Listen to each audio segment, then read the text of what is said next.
Hi, everybody. Welcome to the Museum of Glass. So today we have a guest artist, Sean O'Neill. He's a local artist. That's him in the cap at the center of the workshop. Everybody else on the floor is working for Sean. So we're making Sean's designs. You can see some similar things here that we've made. You have different designs on each one, but we're making a similar shape. This one is going to be black with white lines. We're going to have white lines that go around the shape, and then we're going to place clear rods on the outside, and where each of the white lines crosses the clear, it's going to make a little wiggle. So right now he's making the black bubble, which will become the body of the vase. All glass, when it's hot, looks some shade of orange, whether it's red or blue or pink or purple. So when he gets that really hot, it's going to glow orange. As he works it and it starts to cool off, the orange glow will disappear, and you'll see more of the natural color, which in this case is black.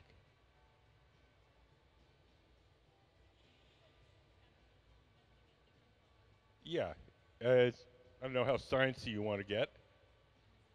Oh, well, black body radiation then. Black body radiation. Oh, well, black body radiation is almost any material at a certain temperature gives off a certain wavelength of light. So that's when you say red hot, white hot, because at those temperatures, it gives off a red light or a white light or a yellow light. So that's what you're seeing is black body radiation. So it's just like in your own home, if you have a electric stove, burners are gray. When you turn them on to cook something, they get hot, they glow orange. What? Oh, different thing entirely. Sorry, got carried away. Um, the colors in glass come mostly from different metals dissolved in the glass when you first cook it up. It's not everything that colors glass is a metal, but most of the colorants are. So cobalt makes it blue, chromium makes it green, a little bit of gold makes it pink. So it's not always as straightforward as, say, pigment and paint. So blacks, typical, I don't know what the recipe for that one is, but a typical black would be iron, nickel, manganese, and cobalt.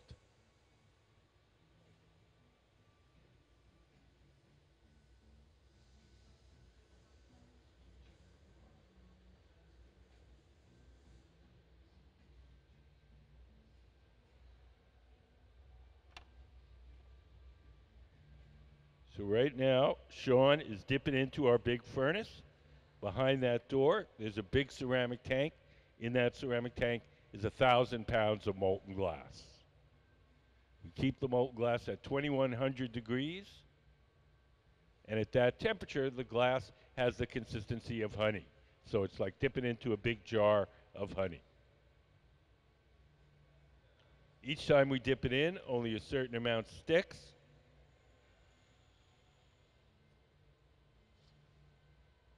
So we have to build it up in layers.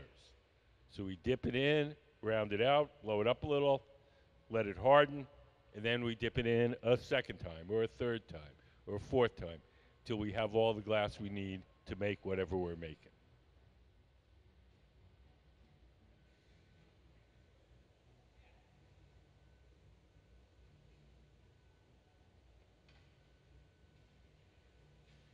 Now he's going to round it out, make it nice and even.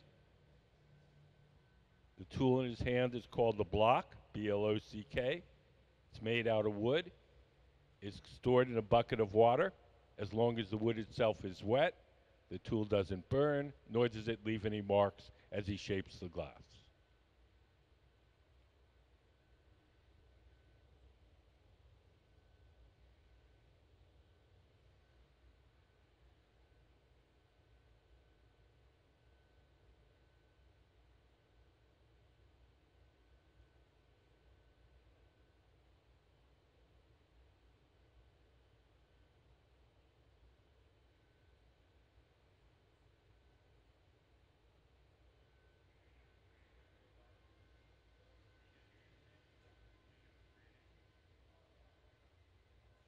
Anybody got any questions?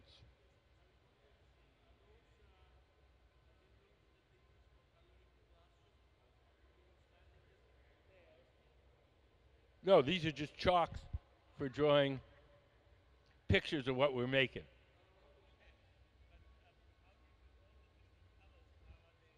The colors in glass come from mostly from metals dissolved in the glass when you first cook it up. So cobalt makes it blue, chromium makes it green, manganese makes it purple.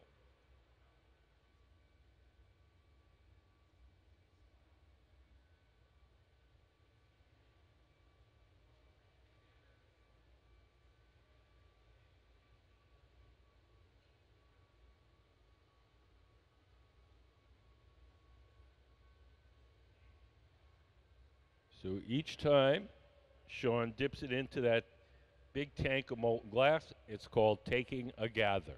Gather.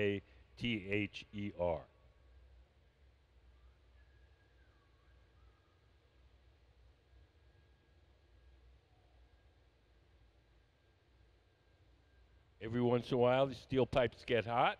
When they do, we take them over there to the left side of the studio. We have a little gadget called a pipe cooler. It's just a steel trough. We lay the steel pipe in the trough, spray water on it to cool it down.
So the man crouched down to the left, he's the guy that's blowing.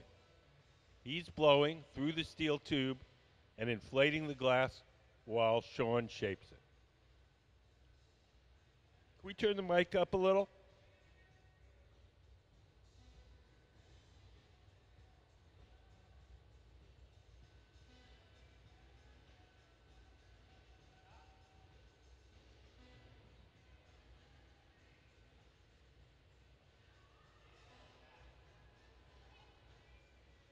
You guys have any questions? I don't know. Hey Brent, what are you doing? What? Oh, he's making the wrap. So we're gonna wind on a thread of white glass, and that'll become the stripes. And so he's heating up the white glass that we're gonna use for the stripes. We're gonna do what's called a roller wrap. We have these rollers. They're called eccentric rollers. They're positioned at a slight angle. So when we rest the pipe in there and spin it, it'll not only spin on its axis, but it'll also move backward at the same time. And so we attach the white glass to it, and it'll wind on a spiral stripe. It's called a roller wrap, and it's a pretty standard glass decoration. But we're going to do it just a little differently. We're going to adhere some clear rods of glass to the surface, and when we wrap it around, when it wraps around the clear rods, it's going to cause a little wiggle. So instead of the stripe going straight, it'll go like that, and it'll drape over the rod, and the clear glass will melt in, but it'll leave the little wiggle in the design.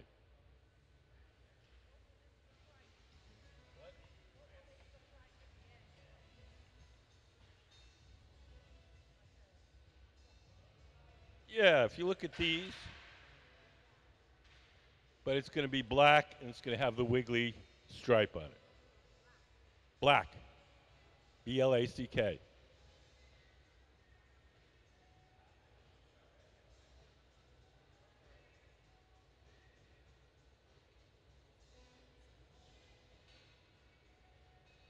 Do you guys have any questions? Series. Each one's an individual thing by itself.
So we're going to wind on the white stripe.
Okay, I think I made a mistake here.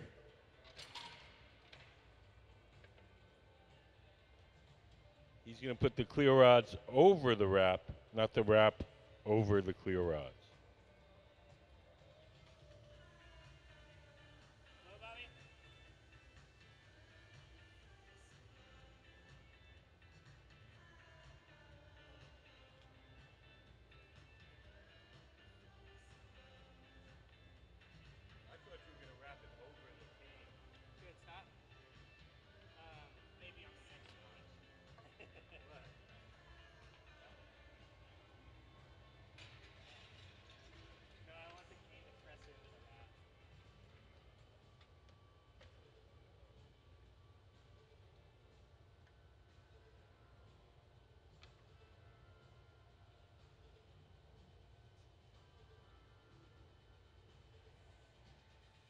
So I had it a little backwards.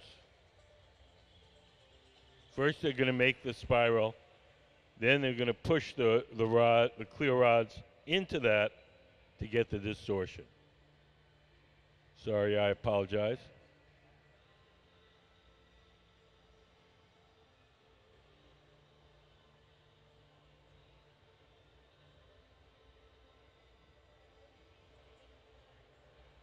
Uh, Natural gas.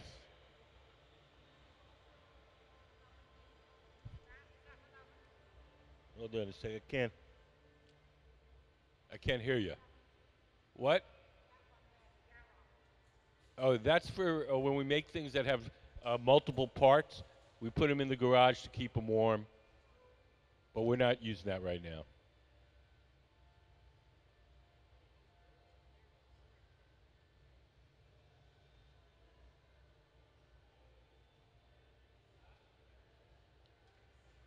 So Austin, in the kind of burgundy shirt, has our clear rods, which we're going to use to distort the pattern. We call those cane, C-A-N-E, like a cane that you walk on.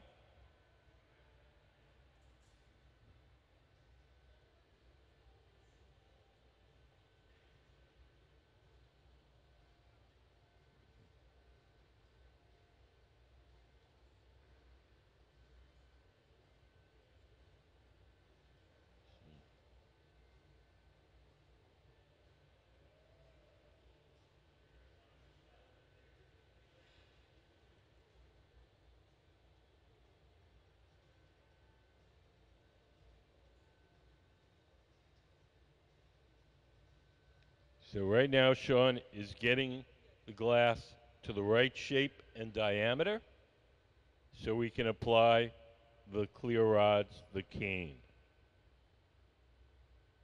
He wants it so the length of the cane pattern, the pattern of rods, is the same as the circumference of that cylinder.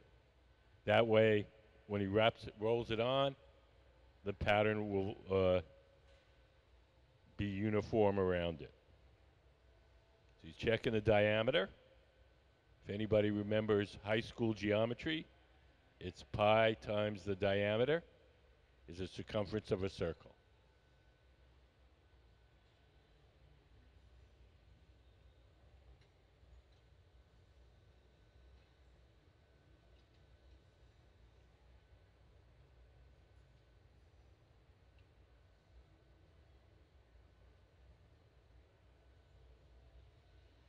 So Austin, in the kind of purplish shirt, he's heating up the canes. The round oven that he's heating it up in is called the glory hole. It has no glass in it. It's just a hot chamber. Runs on natural gas, and we keep it at about 2,300 degrees.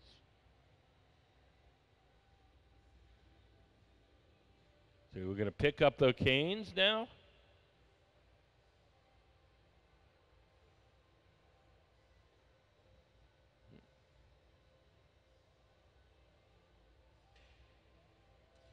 Whoop.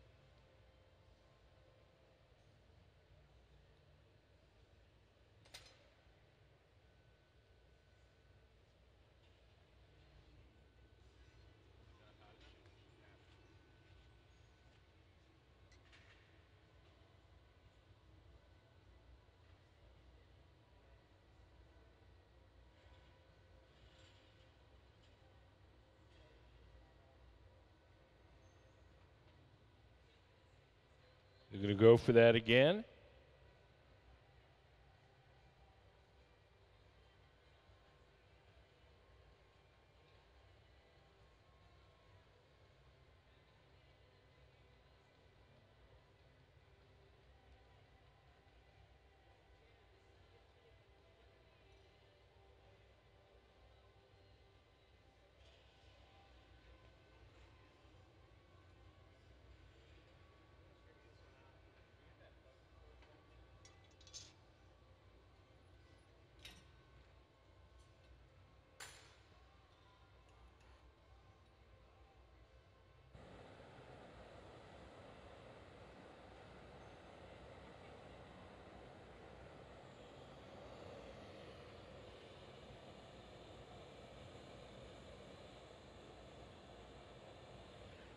Things aren't sticking quite the way they're supposed to.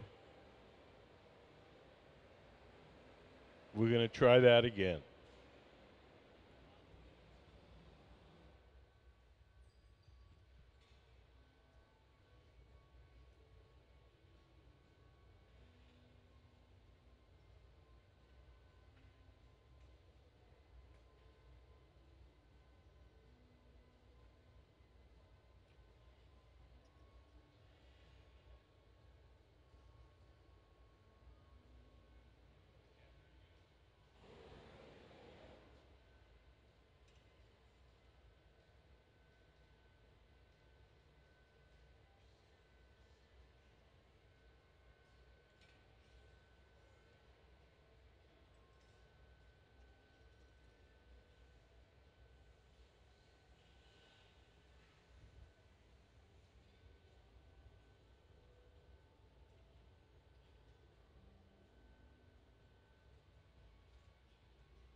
This pattern's a bit of an experiment.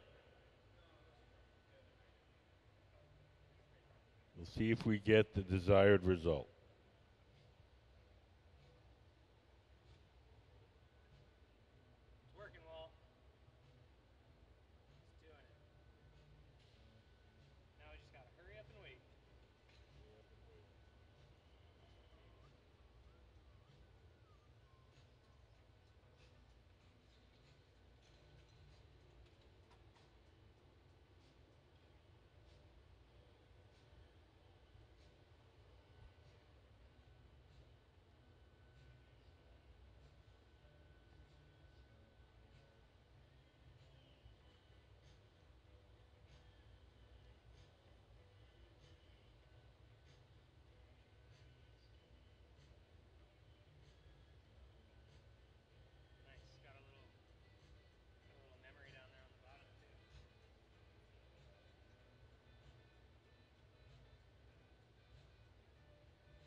Does anybody have any questions?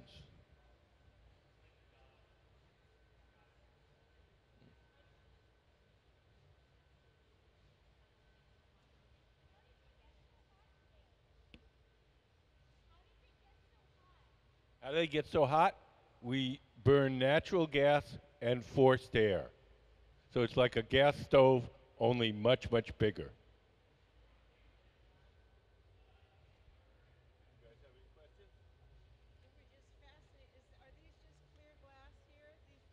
Yes. We're just using them to distort the pattern. So we're melting in. See, yeah. So we wound on a little spiral of white glass, then we melted a clear glass rod into it to give the white stripes a little wiggle. Kind of an experiment. A little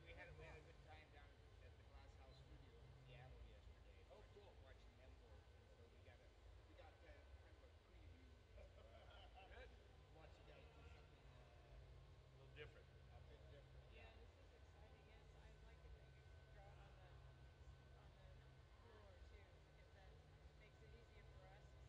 Sure, sure. That's why God invented pictures.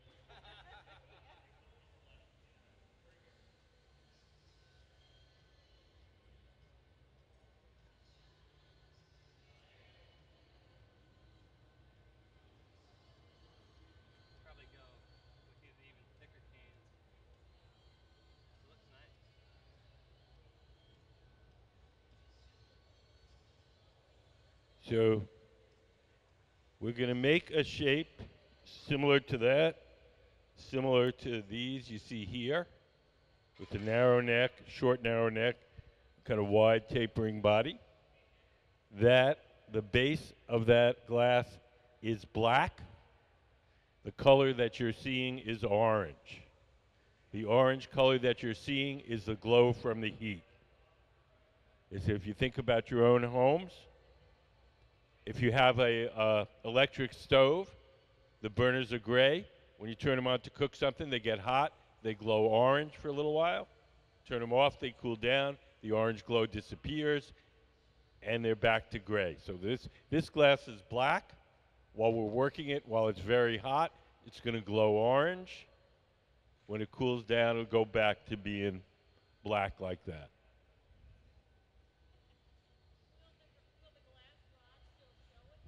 No, those are going to be melt in. We're just trying to get a little wiggle in the pattern. So it's just going to make the white stripes, instead of being uniform, they'll kind of wiggle each place where we melted in the clear rock.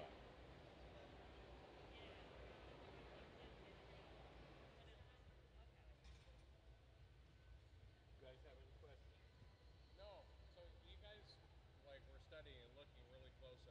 We want to see how the wiggle came out. If they distorted the pattern the way we thought they would. We haven't done this.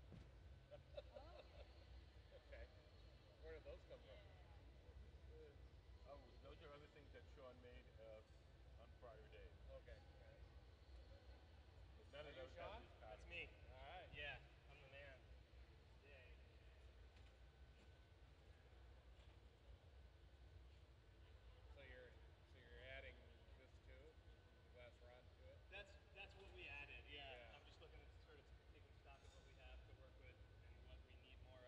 Yes, sir. What? Not really.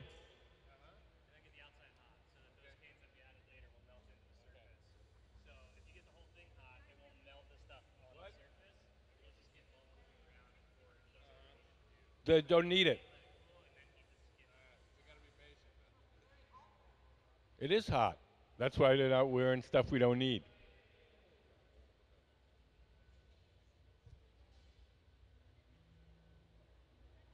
Yes. Oh, hi.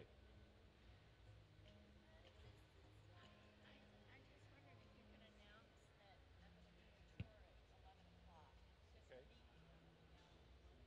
Okay. No ticket desk. Okay. So we're going to be blowing in here, working with our guest artist Sean O'Neill from 10 to 1, 2 to 5. So we'll be working all day. It's about 5 minutes to 11. At 11 o'clock, there's going to be a guided tour of the exhibits. If you just go out across the lobby to the gallery, in front of the galleries, one of our docents will pick you up, take you around, explain to you all about the exhibits. We'll be working all day, so don't feel like, if you want to go on the tour, don't feel like you're going to miss something. You can go on the tour, come back, and we'll be in here working. Yes.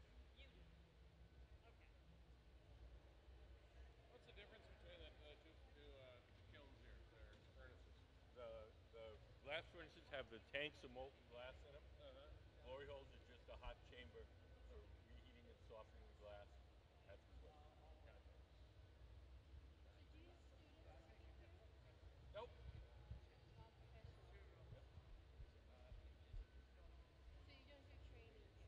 Nope.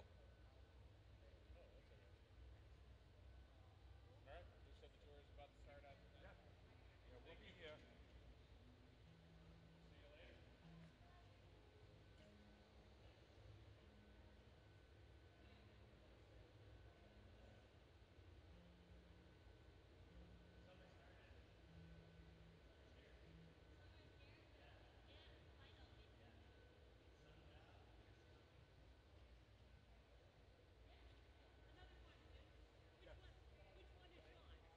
John is the man in the center with the cap. Straight ahead. Sitting on the bench.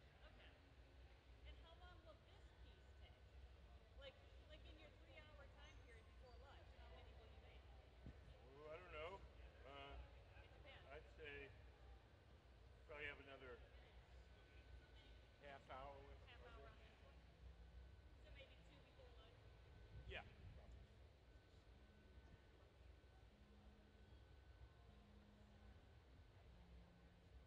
You guys have any questions?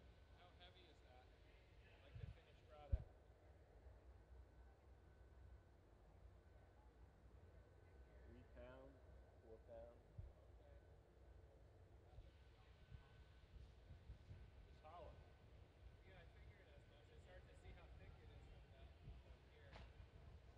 That's it.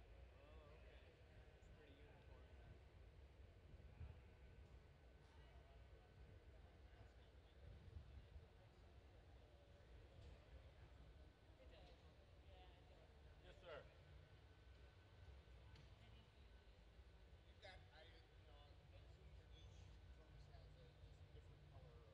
No. No. All the two furnaces, both of them are full of clear glass. No colored glass at all.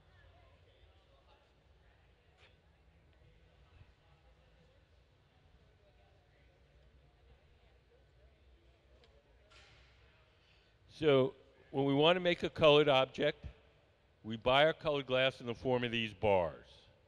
We buy it like an artist buys paint, red, yellow, pink, blue. We blow a bubble of clear glass from our furnace. We cut off a chunk of whatever color we want to make it. And then we melt a layer of colored glass over our clear glass. We then dip it in more clear glass. So what you end up with is something that looks colored, but if you cut through it, you'd see it's just that one skinny layer of color.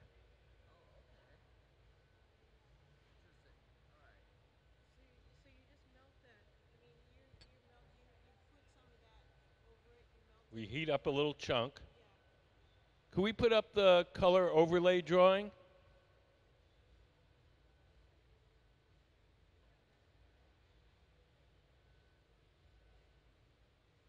Anybody home? Yeah. So look up on the big screen. So we heat up a little chunk of the colored glass.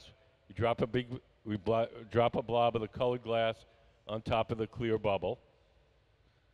Then we mush it back until it entirely coats the clear bubble, and then we dip it in more clear glass.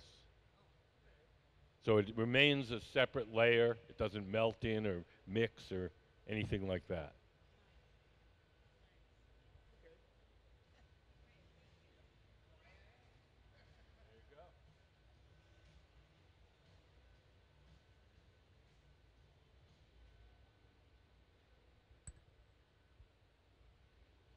So now we have all our glass we need.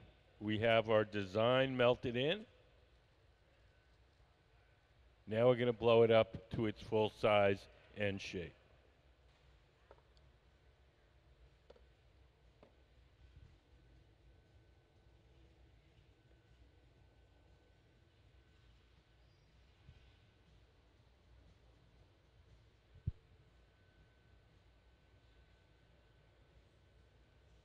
He's going to round it out a little bit with that tool called the block, B-L-O-C-K.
How you doing?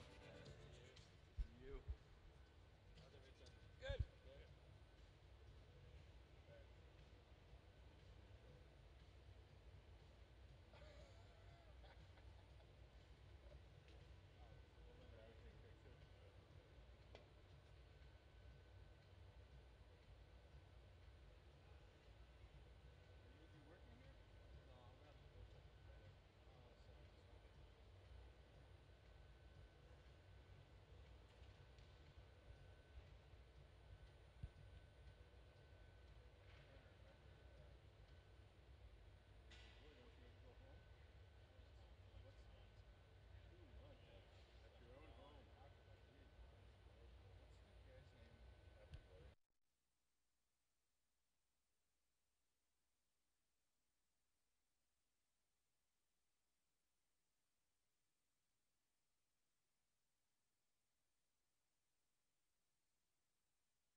Did a roller wrap, and then he melted in some clear cane to make the roller wrap wiggle a little bit. We'll see if it works.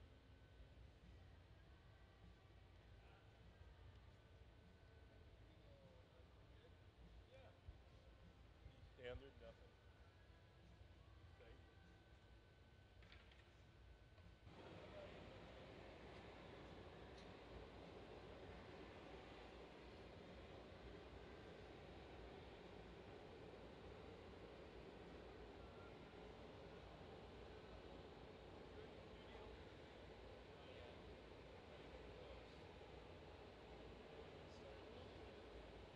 Oh,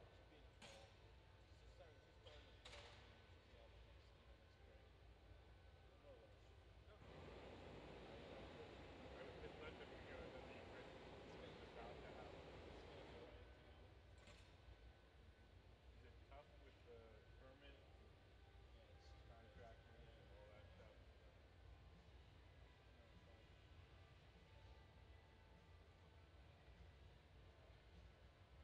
I saw on Facebook you were in Alaska. Is that good?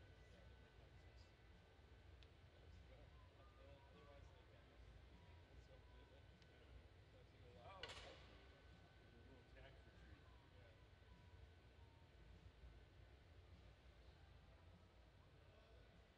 So now we're going to blow it up, just like blowing up a balloon. The man to the left of the bench is the person that's blowing, as Sean, sitting at the workbench, shapes it. The pad in his hand is graphite cloth.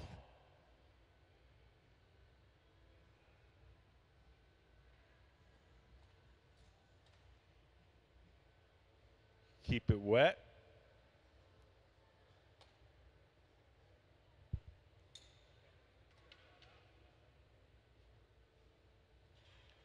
Does anybody have any questions?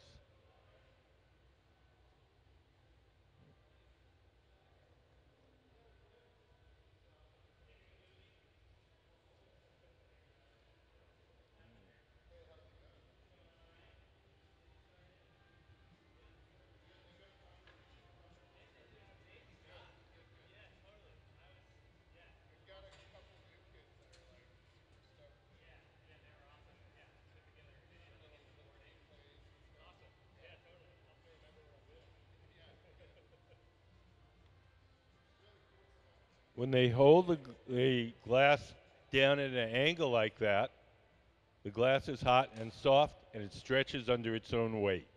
So he's making the bubble longer.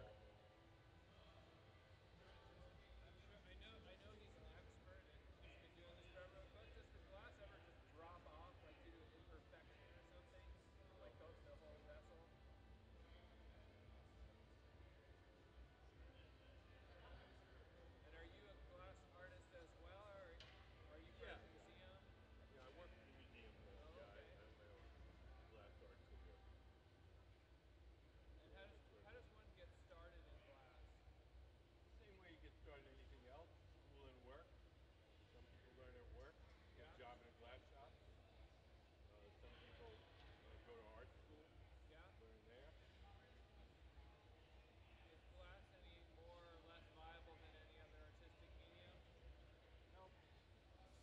No, it's hard to make a living.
So we're going to roll it against the newspaper marver. It's just a sheet of plywood with several sheets of wet newspaper on top. That allows us to straighten out the sides without leaving any marks.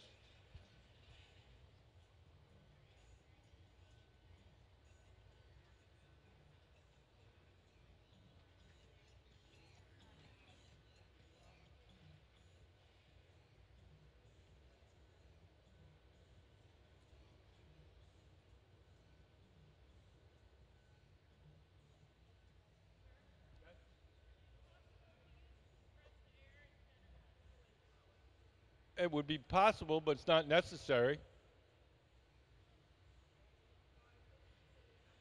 What? Well, why use a machine when your mouth works?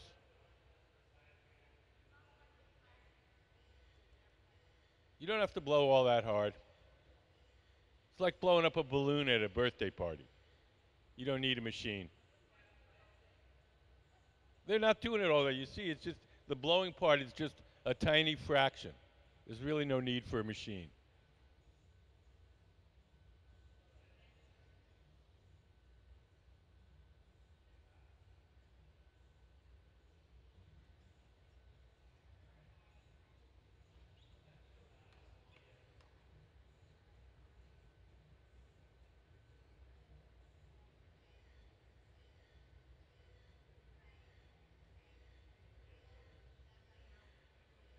What? Black. It's black with white stripes.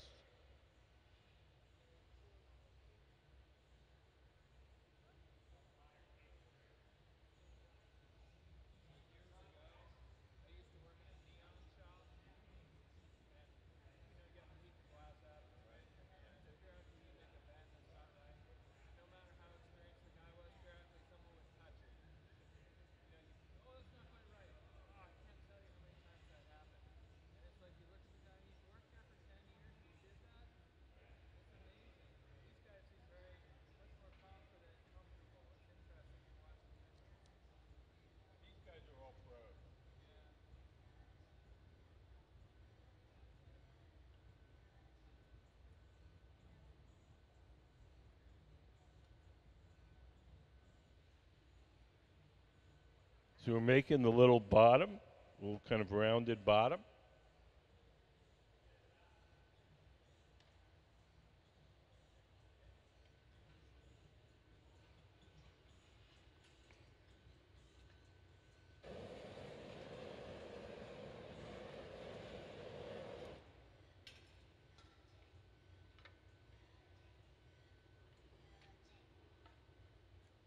We can control how much of the object gets hot and soft by how far we stick it into that oven. So right now we want to concentrate the heat on the bottom.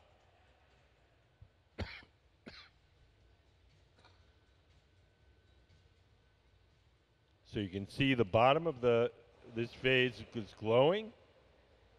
The rest of it is not.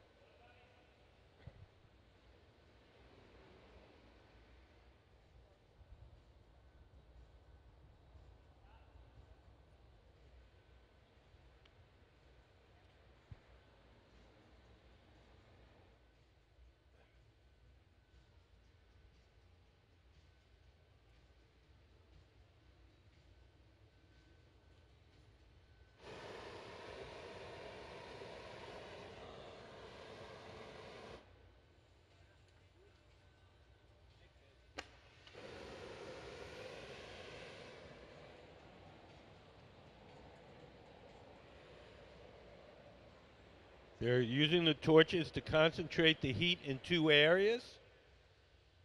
They're concentrating the heat that's on the part of the glass that's wrapped around the metal pipe so that doesn't crack.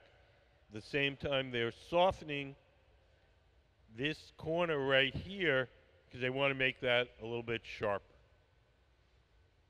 So glass is a very bad conductor of heat, so you can make one part hot and soft without disturbing the rest of it. Do you guys have any questions? The smaller torch is 5,000 degrees. The big bushy torch is 3,500 degrees.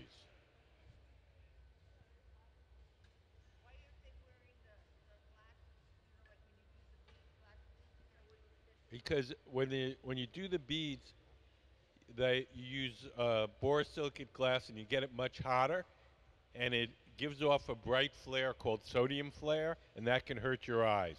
We don't get the glass that hot, so it doesn't generate the sodium flare, so we don't need the dark glasses.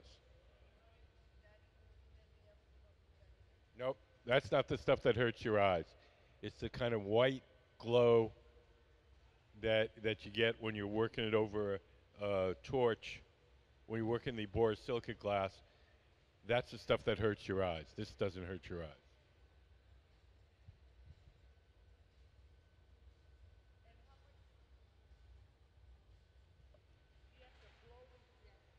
It's like blowing up a balloon.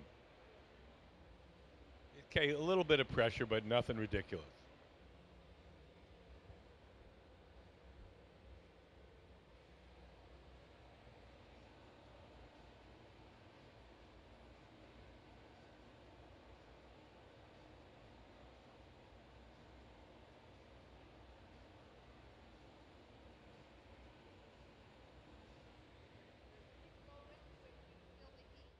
Nope. The other end is just room temperature.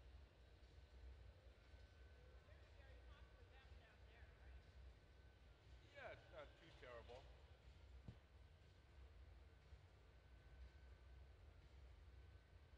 The the heat in the studio depends a great deal on how hot it is outside. When it gets to be 80 or something in there outside, it's probably 110 in here. But today it's a little cooler, so it's not too bad down there.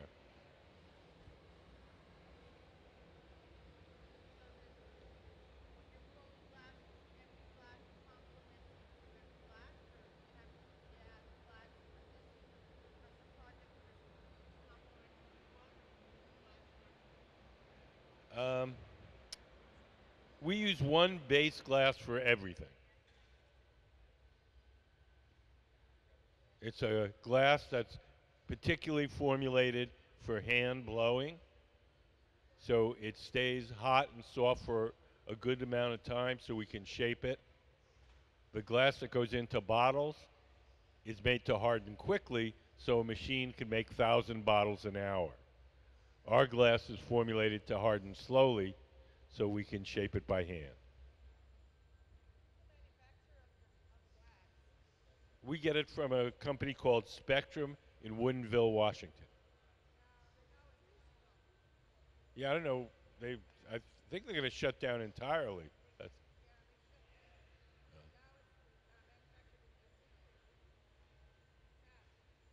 okay, I heard that they weren't going to make it at all, but could be wrong.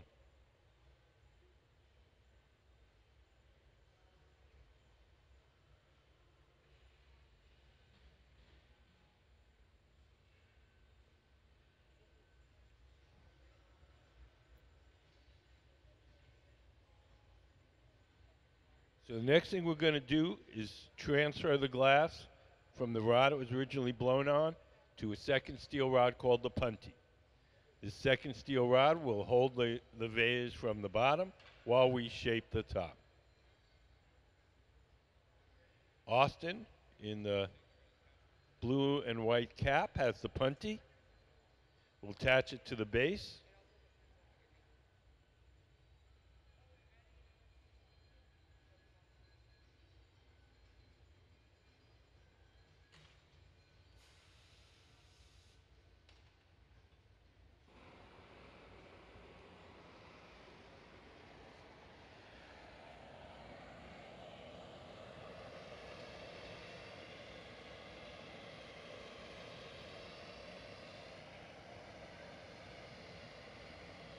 When we're ready to remove it, Sean, sitting at the bench, will take a pair of tweezers, dip them in water, drip a little water where he wants it to break, give it a tap, and off it comes. So now it's held from the bottom. The top is exposed. The top can now be heated and shaped.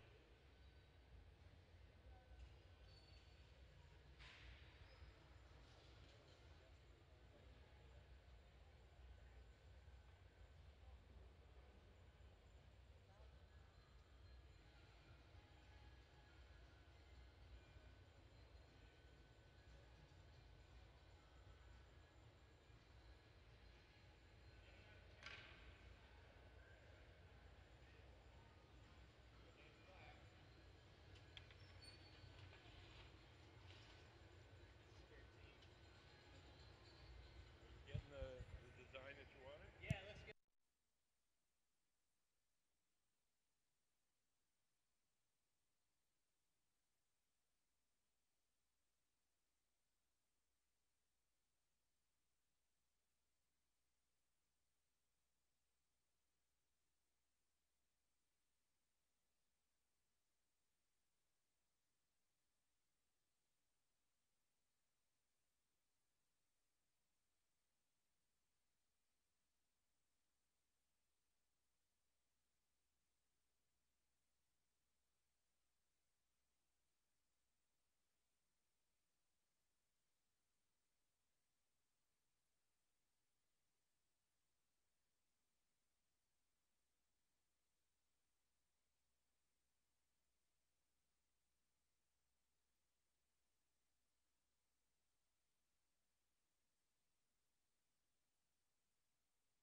So, for those who came in a little bit later, our guest artist is Sean O'Neill.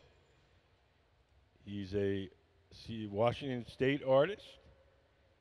He's taught at the world famous Pilchuck Glass School. He's currently working at the University of Washington in their sculpture department. He shows his work at the Traver Gallery, a very prestigious art gallery in downtown Seattle.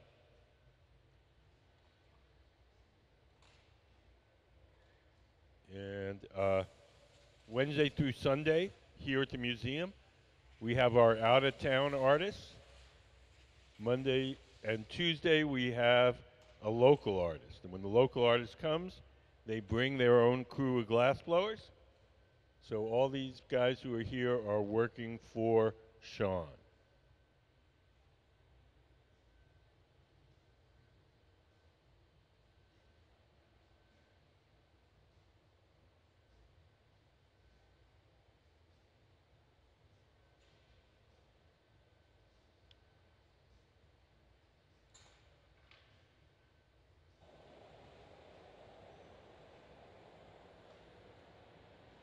Do you guys have any questions?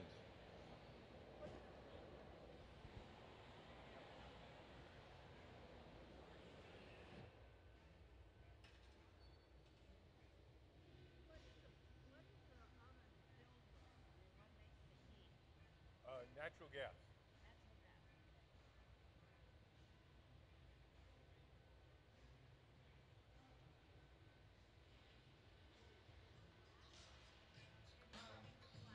What? What? Yes, yes. He's working on the neck, stretching it out to make that little narrow neck. So it's going to be a form similar to the ones on the table, but it's going to be black all the way up and down with a little wiggly white stripe.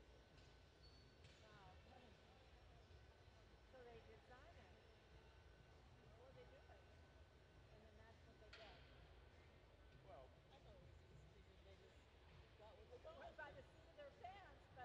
different artists do it different ways. Some people plan it very exactly. Some people do it on the spur of the moment. It's very smart stuff.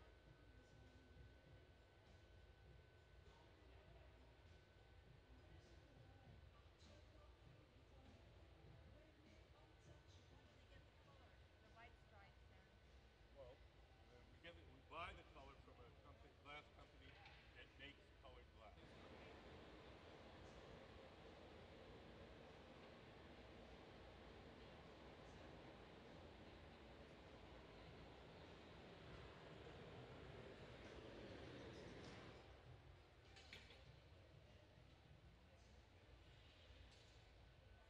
You guys have any questions? Yes. Do you guys have any questions?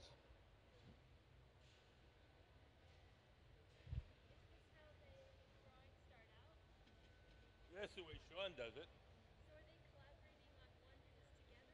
Well, they're not collaborating. This is Sean's. Their work. This is Sean's design. Sean is the man sitting at the bench, and the other guys are working for him. So no, no. He's hired them to make the.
Well, when you break the glass away from the metal pipe, the glass at the very top is thick.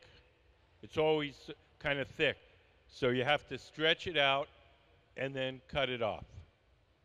So he's trying to make the little narrow neck thinner. So this part, when you just break it off the pipe, is quite thick. So you stretch it out a couple of times to make it thinner, and then you cut it to the size that you want it.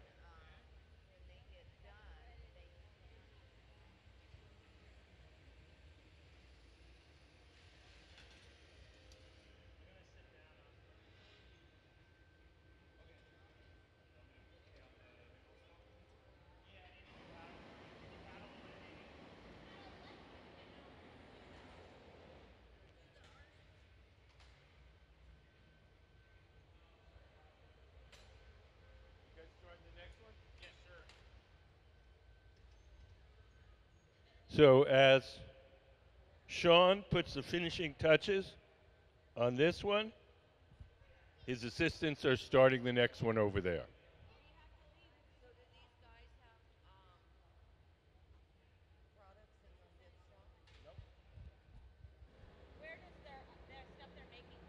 Uh, Sean shows his work at the Traver Gallery in downtown Seattle. Traver, Traver. Yes.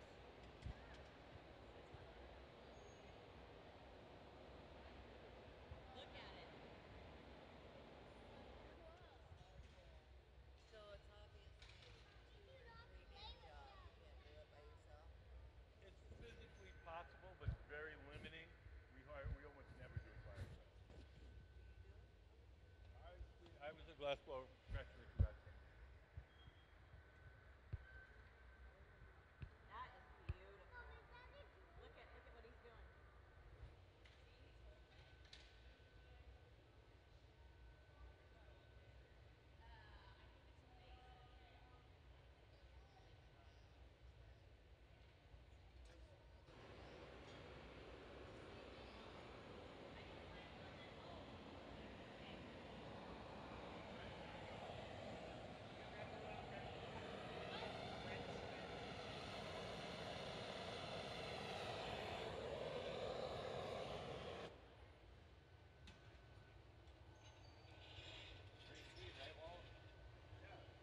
Looks more like little gaps. Yeah, like wiggle. Hard for me to see it. No, no, just while you're turning.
The gray pad in Sean's hand, Sean is the man of the center, is just folded up newspaper soaked in water.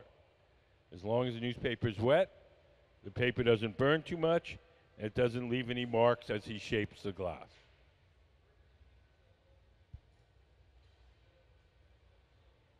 Do you guys have any questions?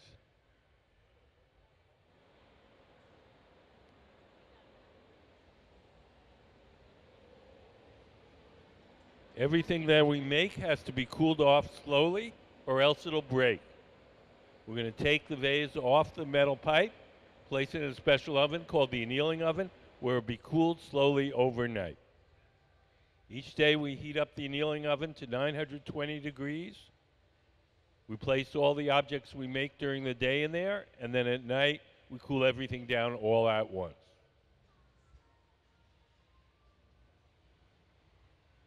When the glass blower grabs that, it'll be about 1,000 degrees. Those gloves are made out of Kevlar. They'll protect him from the heat,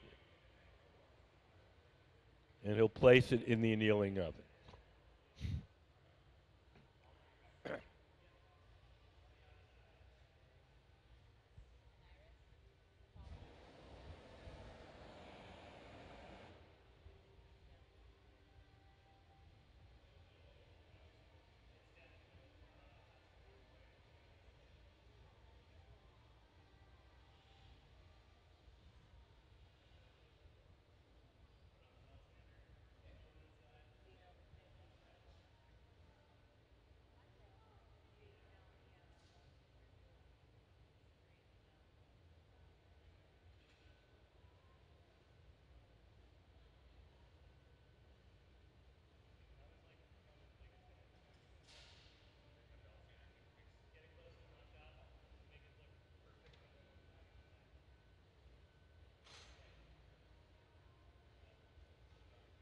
So when we're ready to remove the glass from the metal rod, we'll take a pair of tweezers, dip them in water, drip a little water on the joint between the metal rod and the vase itself.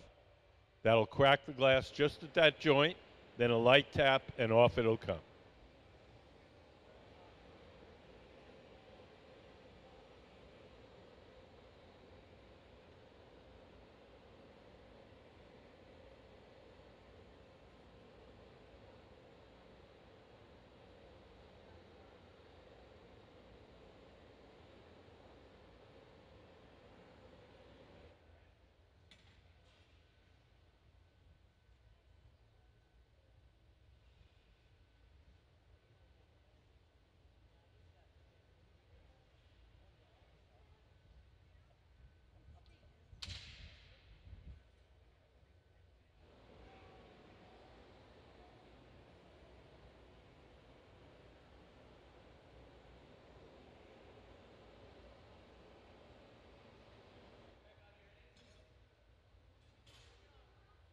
So here he goes. He's dipping the tweezers in water, dripping a little water on that joint. The cold water hits the hot glass and cracks it, and a little tap releases it into our annealing oven, where it will cool slowly overnight.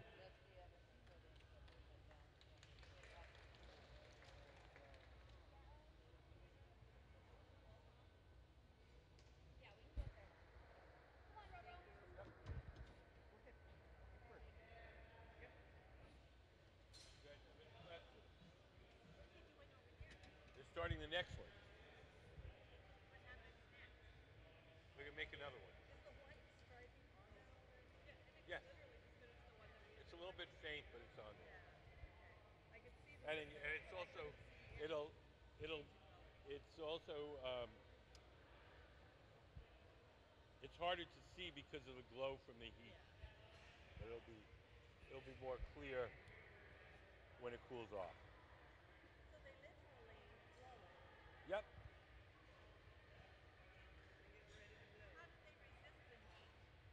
What heat? When the air reaches the opposite side of the pipe, it's room temperature.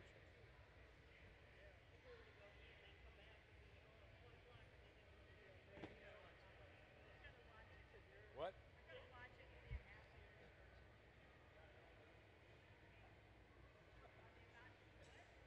Well, they've already blown it a little bit. It's hollow. Yes.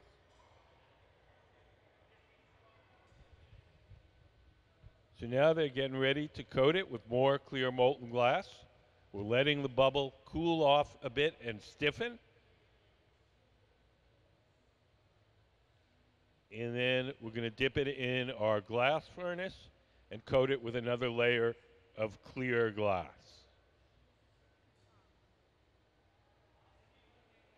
So we coated the initial bubble with a layer of black glass, and then every additional layer after that will be clear, but the vase will be lined with black. So if you look at this sample here, You see, it looks yellow, but if you cut through it, you would see it's just that one skinny layer. Same is true of the one he's making there.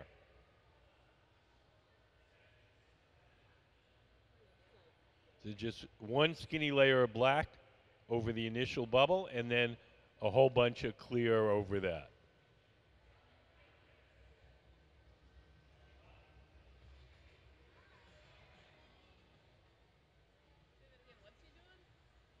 He's going to coat it with more clear glass.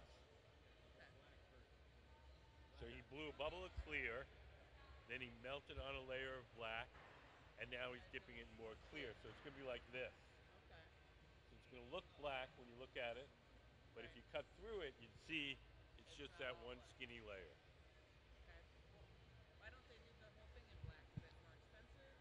No, um, it's for flexibility of color. If we melted black glass in our big furnace, we have 1,000-pound furnace, then we'd just be able to only make black things. If we color each piece individually, we make a black thing, then a red thing, then a blue thing. Have any color anytime we want.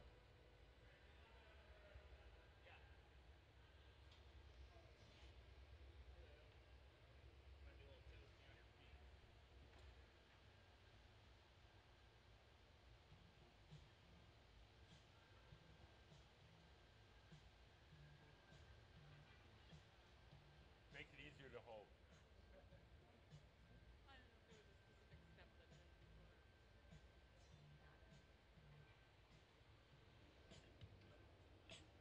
So each time we dip it into the furnace and coat it, it's called taking a gather.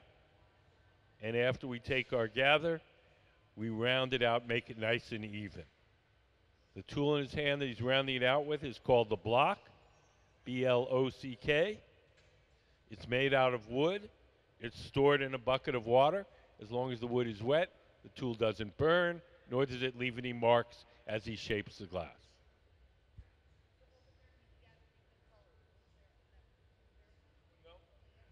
No, no, that's where he cools the pipe off. The glass comes out of that oven where you see the doors closed. That's the glass furnace. That has a tank 1,000 pounds of molten glass.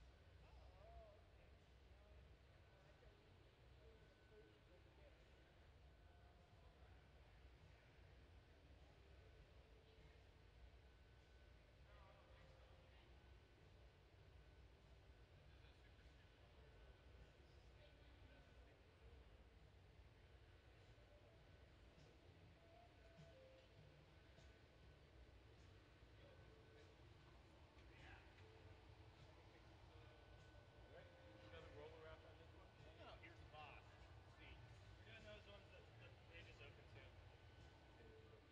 Oh, this is the chain drawing?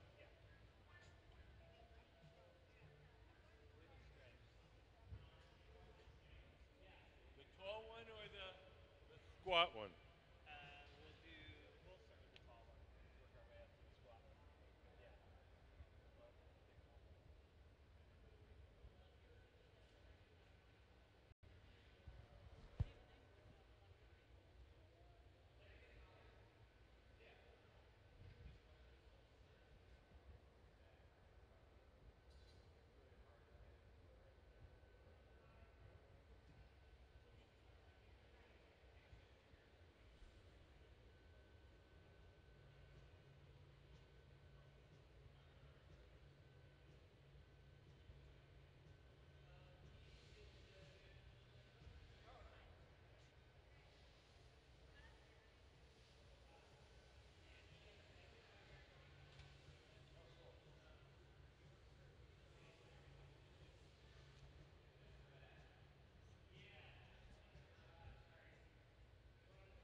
So when the glass is thick and gooey, if we see a bubble, something we don't want, we can actually yank it out, snip it off, and then go back and round out the bubble again.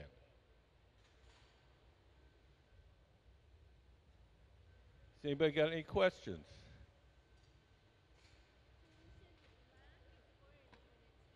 Yes. Everything is some shade of orange. It's it's like think about in your house if you have an electric stove and you have the burners are gray. When you turn them on to cook something, they get hot. They glow orange. You look inside a toaster. When the wires are hot, they glow orange. That's what you're seeing here. So, nope, nope. Whatever you start out with, that's what you end up with. So if you put blue on there, when you get it hot, it's going to look orange for a little while. When it cools down, it's going to be blue again.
Does anybody have any questions? She's shielding his arm from the heat.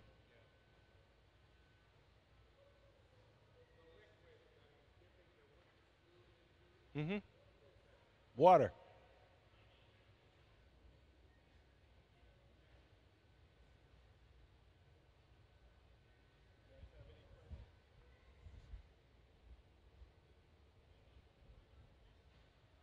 They're making this one here.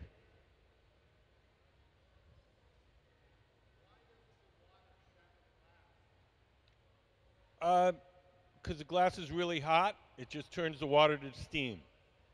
The glass is hotter than the water is wet.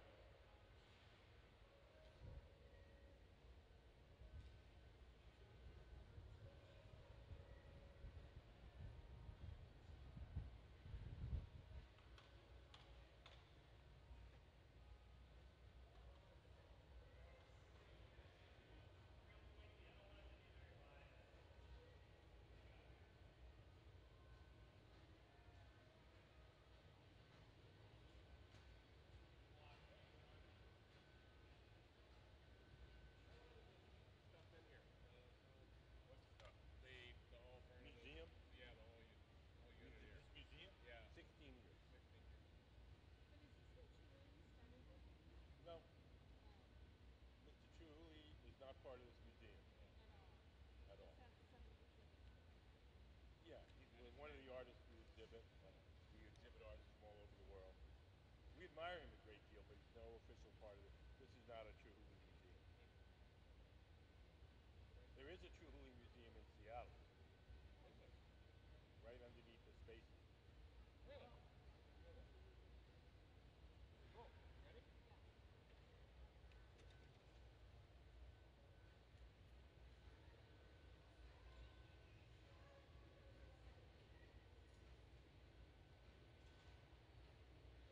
See the gray pad in Sean's hand. Sean is the man sitting at the center bench. Sean O'Neill, our guest artist. He's shaping the glass using a pad of wet newspaper, just ordinary newspaper, folded up and soaked in water. Yes, ma'am.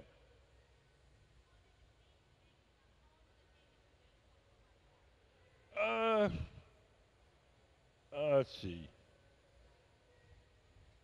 I'm thinking this one. This one's gonna probably take an hour total.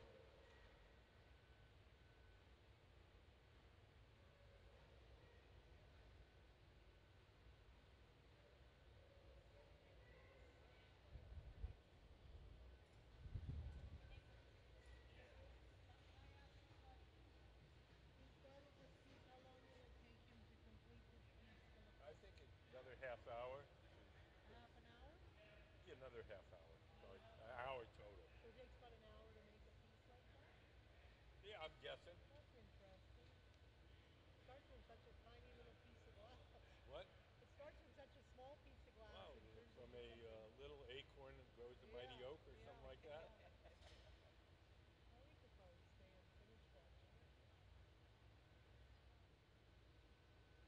So we're adding another stripe. We've added these two different stripes on two different layers. So one is going to be more prominent. The other one's going to fade and be a little less prominent. So one will be thicker and more opaque. So we've got our second stripe.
So every once in a while, steel pipes get hot. When they do, we take it over there to the right.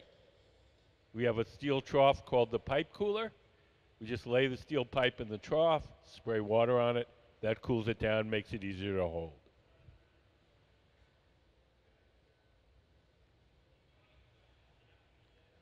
So now we have all our glass. We have our design melted in. Now it's time to blow it up to its full size and shape. Yes? Nope. They're just glass blowers working for Sean. Yeah. On Mondays, our glass, our team for the shop works Wednesday through Sunday. This is their weekend. So on their weekend, we invite a local artist, and that local artist brings their own team with them. Monday, Tuesday, yep.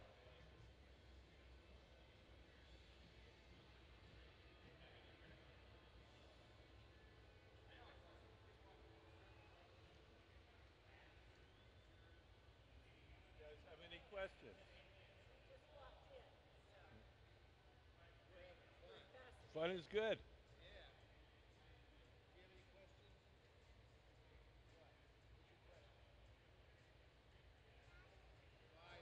Fire. Fire is your friend in this case.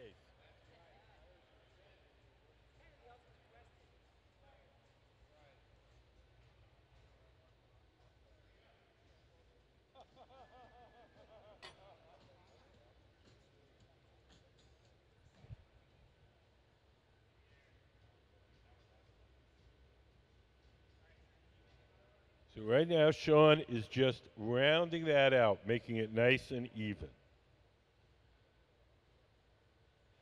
When it's shaped to his satisfaction, then we're going to start to blow. The man, Bobby, crouched down to the left. He's the guy that's blowing. He's blowing through the steel tube, the blowpipe, and inflating the glass while Sean shapes it.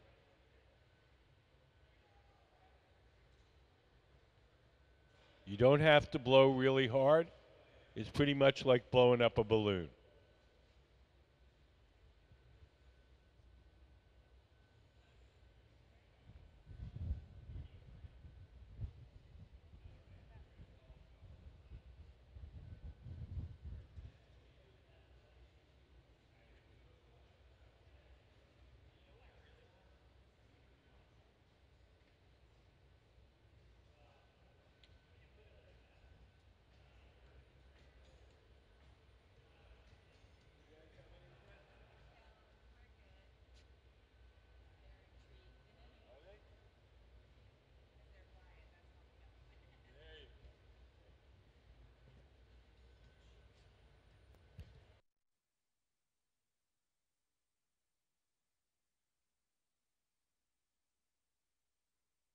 Would you guys like to win a piece of glass to take home with you?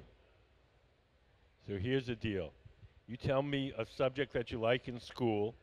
I ask you a question. If you get the question right, you get a piece of glass. Does that sound fair? Okay. So pick a subject and tell me what grade you're in. Like art or history or spelling or reading or science. What? History? What kind of history? American history, world history? What? World history? Anything in particular? Like China or Rome, ancient Rome or World War II or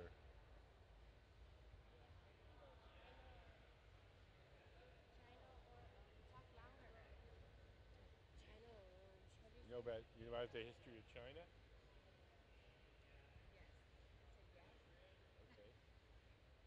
Okay. Okay.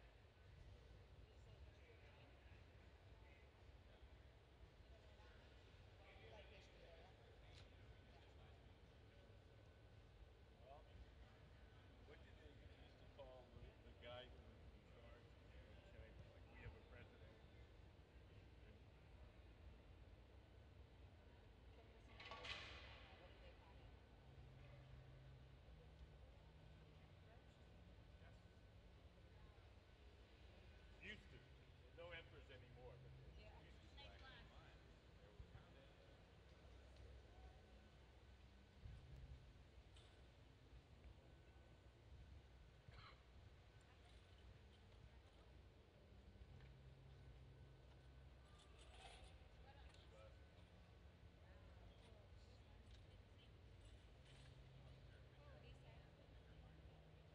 Want to try?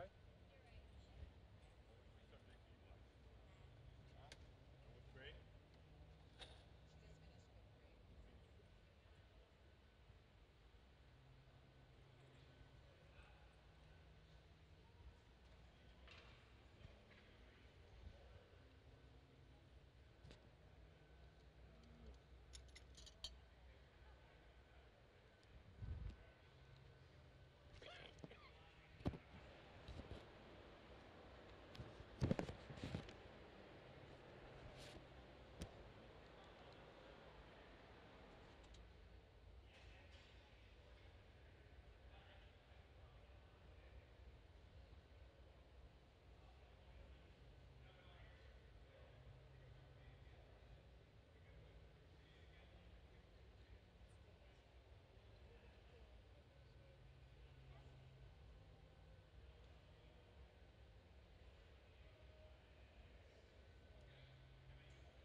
So the next thing we're going to do is we're going to put a sharp crease in the glass. We're going to squeeze it, put a crease in it, and that crease will be the place where we can break the glass away from the metal pipe. So the tool in his hand is called the jacks, and making this crease is called jacking it down. So he squeezes the glass as his assistant turns it, and it makes a little notch. That notch is where we're going to break it off once we've blown it up to its full size and shape.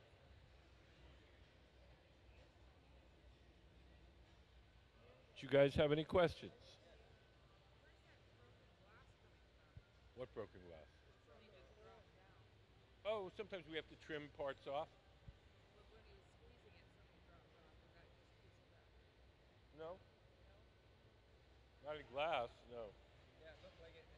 Oh, what you're seeing, you're seeing, we lubricate the tool with wax, so you're seeing the wax dripping off the tool, not glass. Oh, those are from trimming glass off on previous ones. He didn't trim anything off right now. If you saw some liquid dropping down, that was the wax.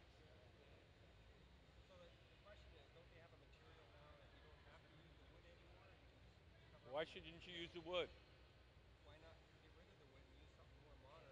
Why? I don't understand. What do you need it for? Yes.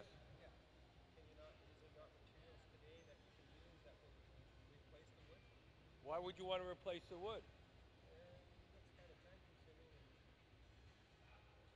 Wood is fine. The the the the physics of it is the heat is radiant heat. It heats the first thing it strikes. So when you place the paddle between the arm and the glass, it really doesn't matter what it's made of. The paddle gets hot, the arm doesn't. I mean, why fix it if it ain't broke? Well, I could put an iPad in there. It would keep my. It would be expensive. I mean, it's unnecessary.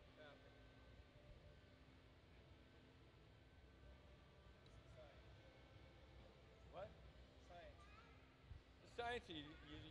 What Occam's razor? The simplest solution is the best.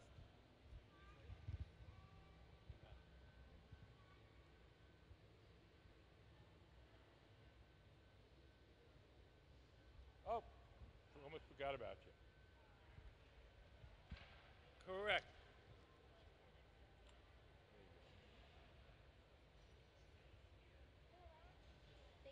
You're welcome.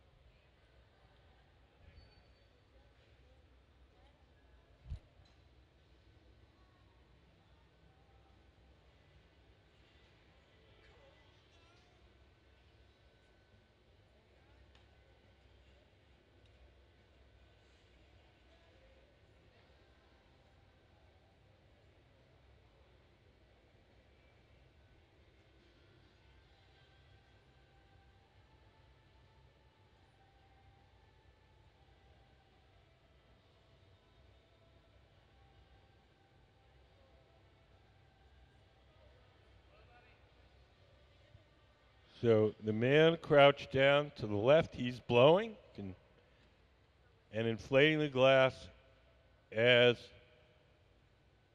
Sean O'Neill, our guest artist, shapes it. His assistant, Amy, who's standing up, is holding a wooden paddle in front of his arm to shield him from the heat.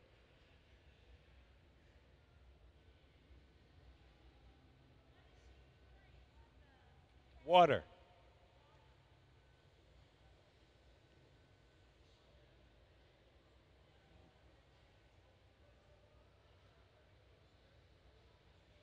So the pad he's using is graphite cloth. We got to keep it wet.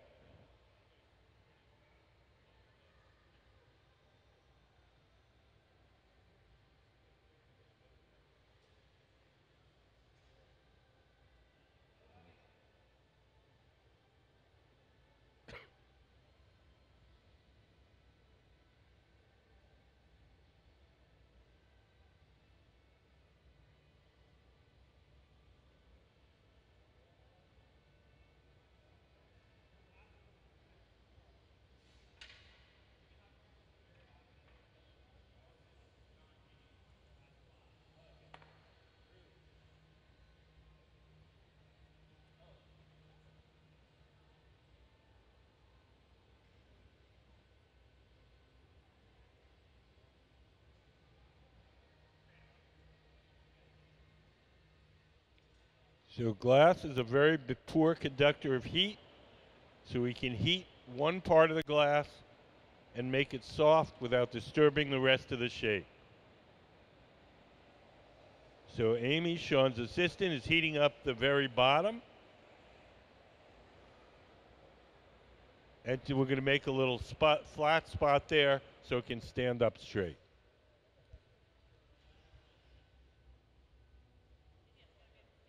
You guys have any questions?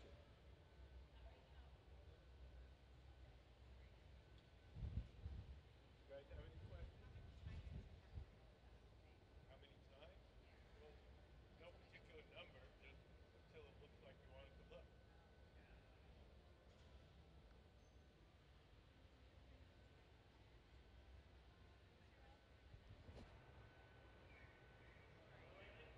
I can't hear you. No, no, we got. It's going to be two stripes. There's one, it's a skinny one. It's a little harder to see, and then there's one right on the surface that's pretty prominent. But they're just those two stripes.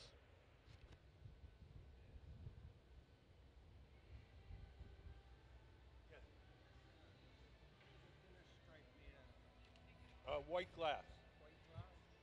Both stripes are made out of white glass. What? Yeah. Just give us- Yes. Right.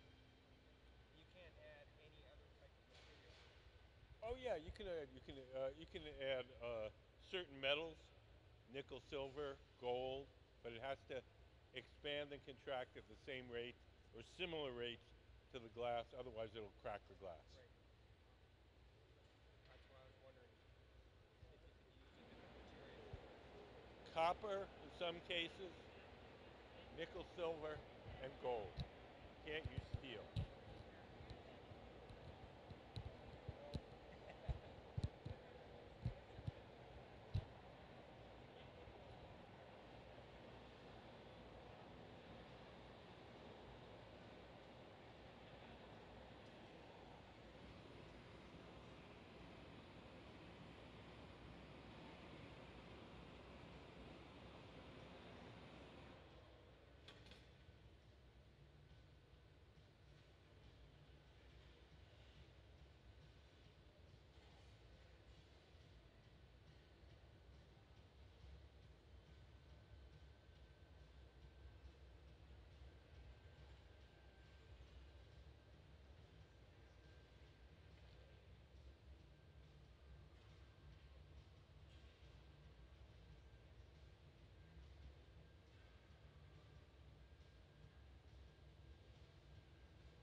So we sort of have two things going on here. We have our guest artist, Sean O'Neill, making this design at the center. And over on the far left, Austin and Brent are starting the bubble for the next object. So Austin has blown a bubble of clear glass. Austin's the guy in the kind of burgundy purplish shirt.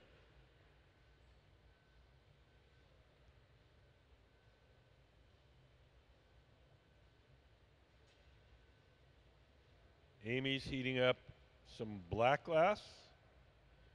We're going to melt a layer of black over Austin's bubble. So this is called a color overlay. We buy our colored glass separately. We blow a bubble of clear glass, and then we just melt a layer of colored glass over the clear glass. So we get our colored glass in the form of these bars. We buy it like an artist buys paint: red, yellow, pink, blue. We blow a bubble of clear glass, and then we melt a layer of colored glass over that and dip it in more clear glass. So the objects look colored, but if you cut through them, you'd see it's just this one skinny layer.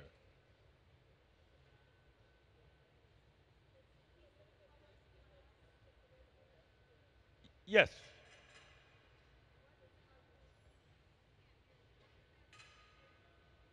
This is show you how we apply the colored glass. We blow a bubble of clear glass. We melt a layer of whatever color we want it to be, and then we dip it in more clear glass. So the object looks colored, but if you cut through it, you'd see it's just that one skinny layer.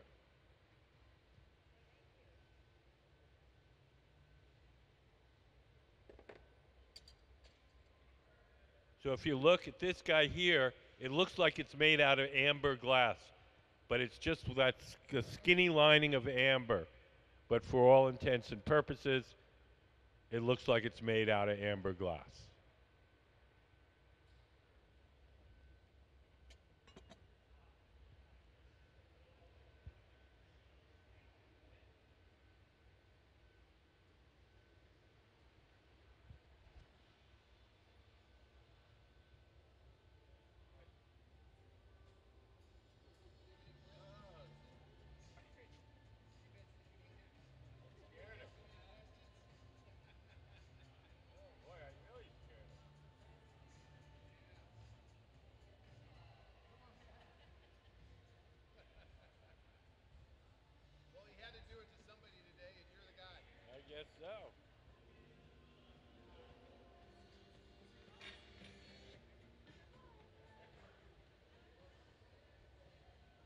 Yes, ma'am.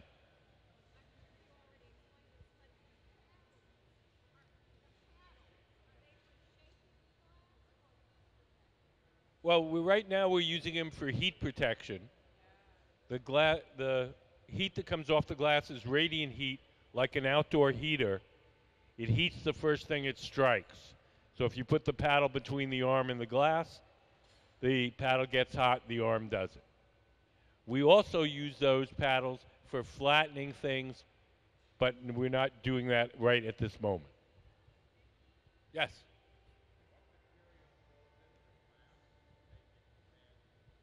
What goes into what goes into glass to make it red? There's three different ways you can make red. You can make red with copper. That makes kind of a slightly brownish blood red. You can make it with cadmium and selenium. That makes an orangey red. Or you can make it with gold. And gold makes a kind of pinky ruby red. What? The vase is not amber, it's black. What you're seeing is the glow from the heat. That orangey glow. It's the fact that the glass is hot. That the surface of that is the same black that you see here. What you're seeing is it's what? Black glass, yes. What makes it black? It's usually a combination of metals. It's usually iron, nickel, manganese, and cobalt.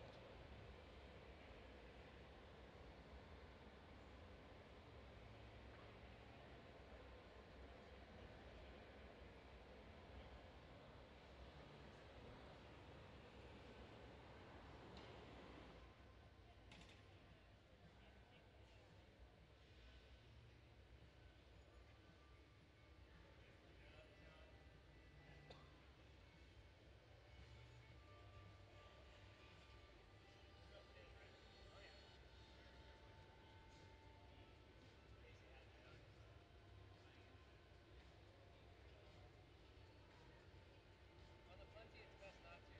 I'll use this paper.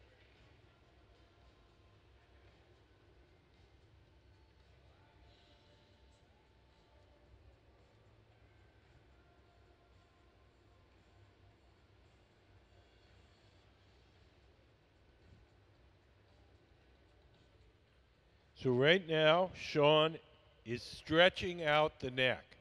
He's flared the open end. He's kind of using that flare as a handle. He's pulling outward. He's going to stretch it out, make it nice and thin, and then he's going to cut it down to the size that he wants it.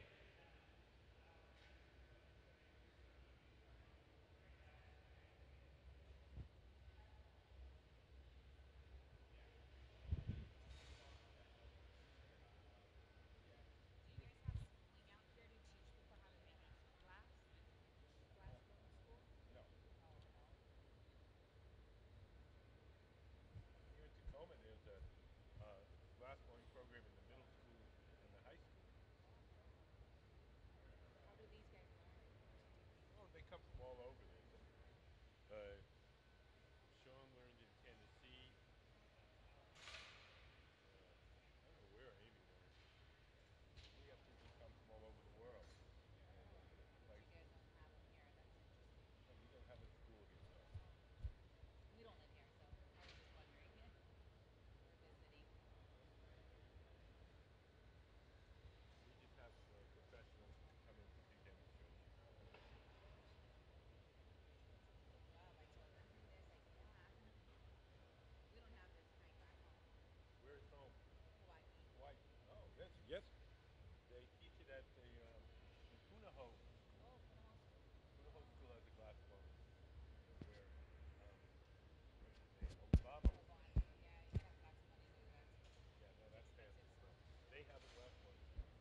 So we're going to stretch it out again, taking the tweezers,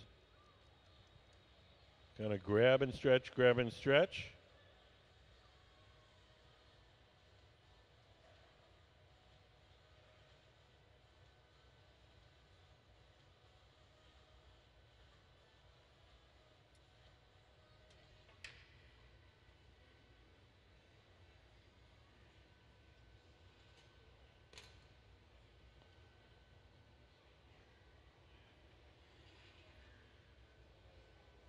Take it slow, Graham.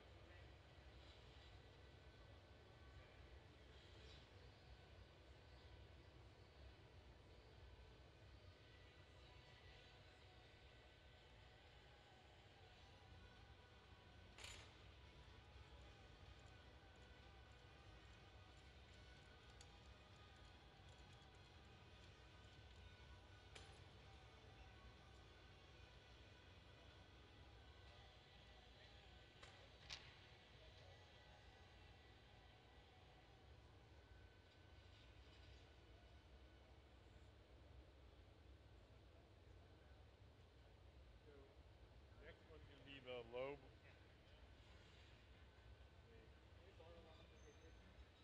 Yeah.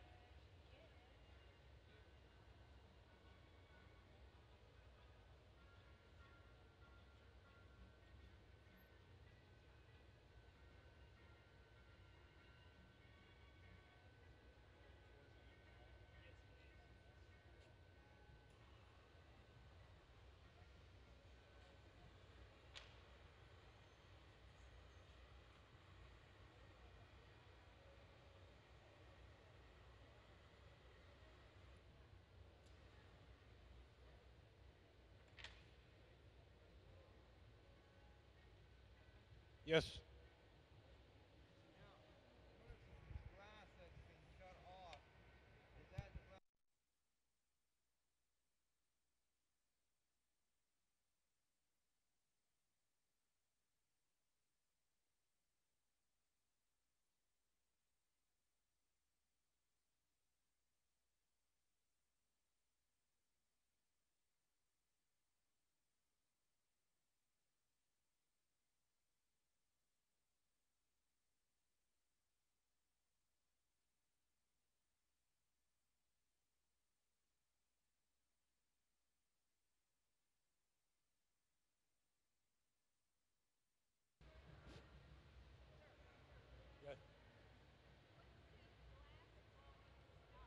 When did glass blowing start? We don't know exactly. We think it's around 50 to 75 BC in the area where Lebanon and Syria is now. What? Did the Greeks blow glass? Um, well, I mean, Greek people have blown glass through history, but that's sort of during the Hellenic period, that was before glass blowing. Egyptians blew glass. Um, Egyptians started making glass in about 1500 BC, but they didn't blow it. Blowing didn't come around till sort of like 50 BC. But uh, after glass blowing started in that Syria-Lebanon area, it was spread by the Roman Empire, and so the Romans, spread it to North Africa and Southern Europe and all the places touched by the Roman Empire. So Egypt was under the domination of the Roman Empire.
So we're going to blow into the front end this time to make the shoulder, that would be this part, a little bit more puffy. So we're going to use a tool called the Sofietto. It's got a metal cone. We stick the cone into the opening and blow through the central tube. So right now, Sean is heating up the area that he wants to expand, which is sort of what we call the shoulder. So that part will be extra hot and extra soft. When we blow into the front end, that part should puff out a little.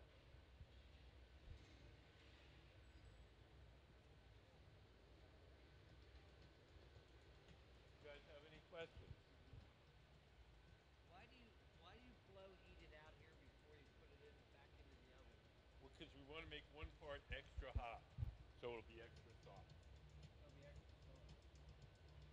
With the torches, we can focus the heat in a particular place. We can't do that with a big oven.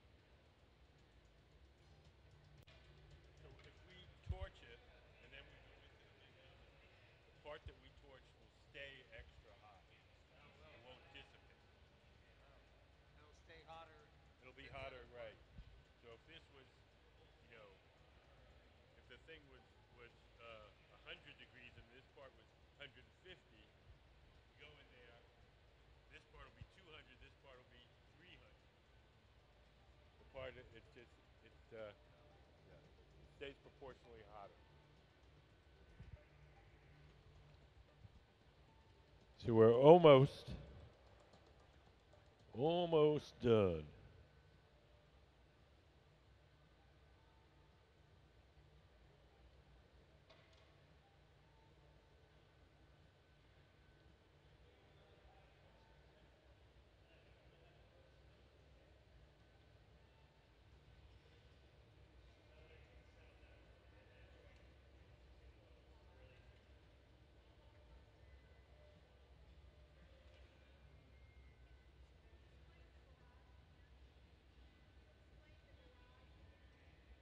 The garage is a warming oven where we keep stuff warm until we're ready to use it. It operates about half the temperature of the furnaces. It's hot enough to keep the glass from breaking, but it's not so hot that it makes it soft. No, the garage, this is going to go into our annealing oven where it'll cool overnight. The garage keeps things warm while we're working on something. So if we have something that has two parts, we'll take part number one, make it, put it in the garage, keep it warm, make part number two, then pull part number one out and stick the two together. I used to blow glass. I blew glass professionally for about 10 years. No. A little. I do other things.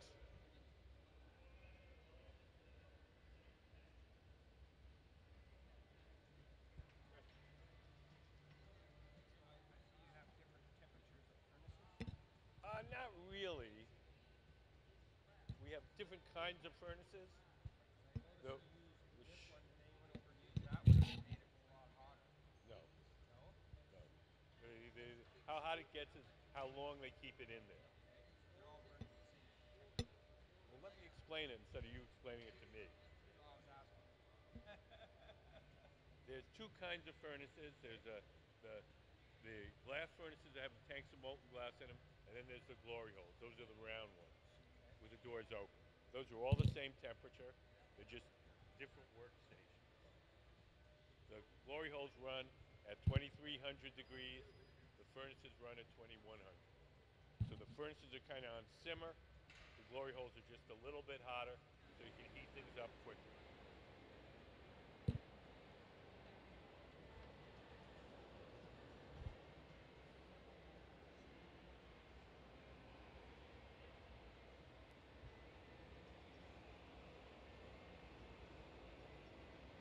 So we're getting ready to put this in the annealing oven to cool slowly overnight. One of the glass blowers put on a green jacket and some big yellow Kevlar gloves. When he grabs that phase, it'll be about 1,000 degrees. At 1,000 degrees, the glass will be hard. It'll no longer change shape. We'll put it in the annealing oven and cool it slowly overnight. If we were just to make it, set it on a table, let it cool on its own, it would cool too quickly and unevenly, and it would shatter.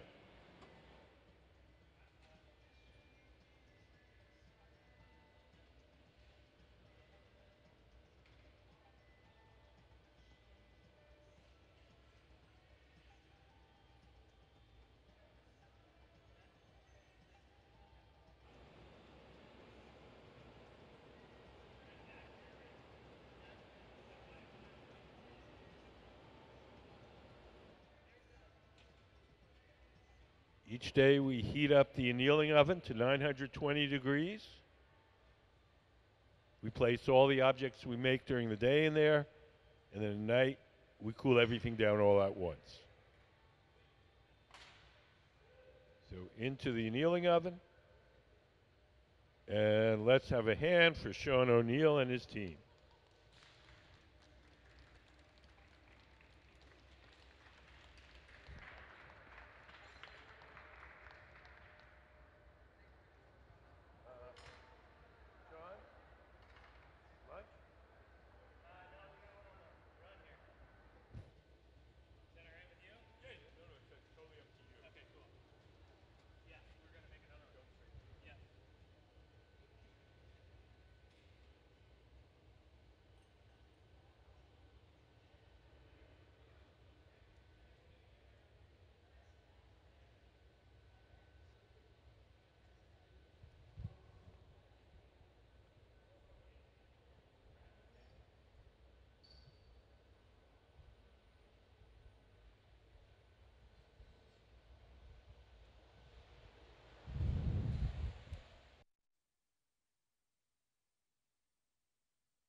answer your question? Yeah. That's what I wondered. If it came out of that oven. Yes. Can we put up the glass furnace diagram? So if you look up in the big screen, that's what it looks like behind that door. So the glass inside that big tank is like honey. It's like a big giant crock pot full of honey. So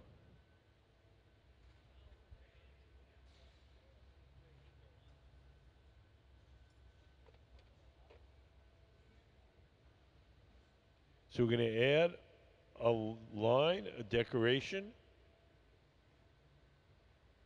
So you're just melting on a stripe of white glass.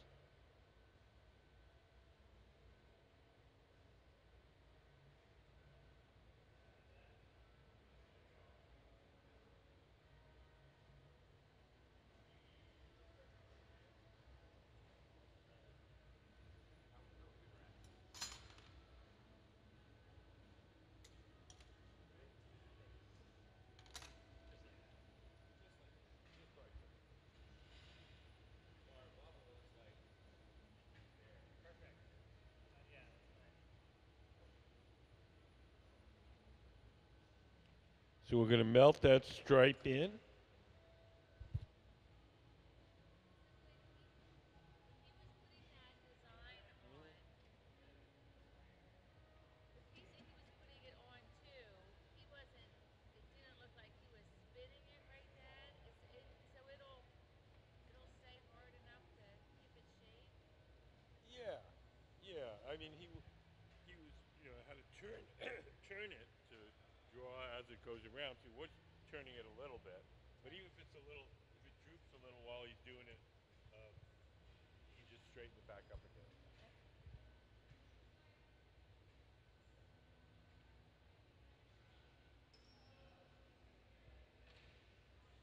You can step on them.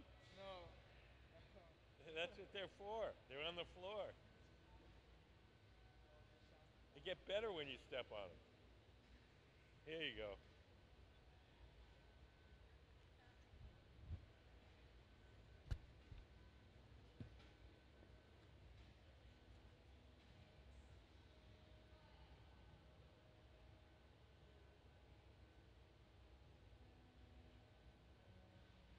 So we're going for a decoration similar to the one you see here, except instead of being tall and narrow, this one's going to be wide and short.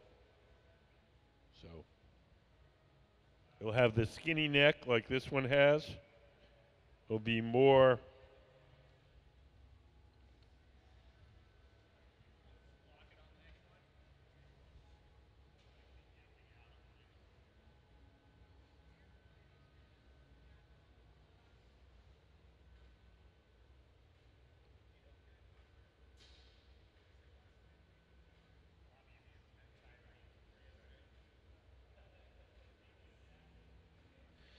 So the shape will be more like that. And there'll be the.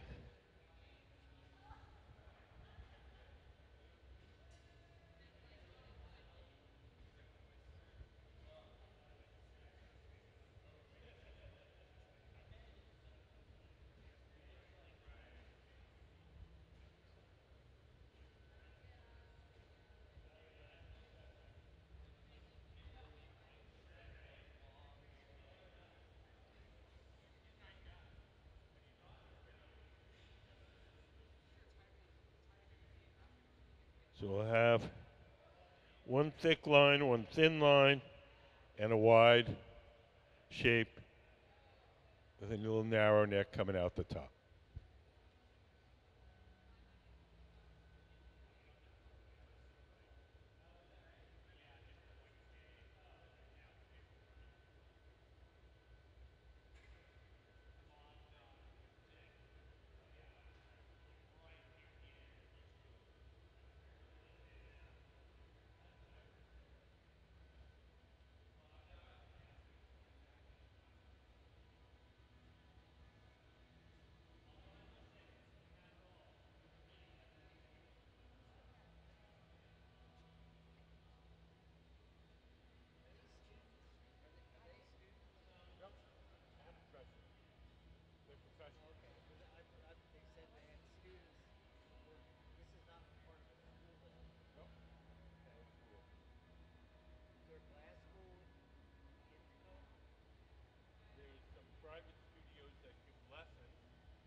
Monday and Tuesday we invite local artists to come in.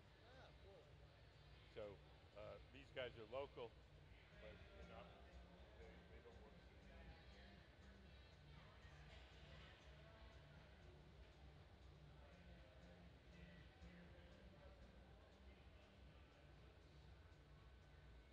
Guys are out fishing and barbecuing.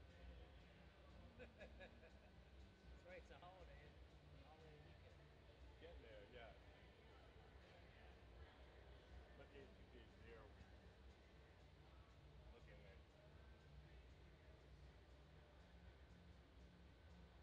So these furnaces stay on always. no, there's two kinds of furnaces. There's the glass furnaces, the ones with the molten glass in them. Those are on 24/7. These round guys, the glory holes, the ones that they're in and out of, those are only on during the working day. So we'll shut those at 5.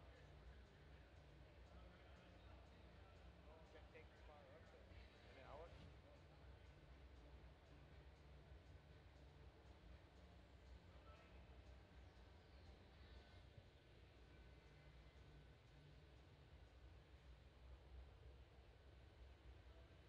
So the man crouched down to the left, he's the guy that's blowing.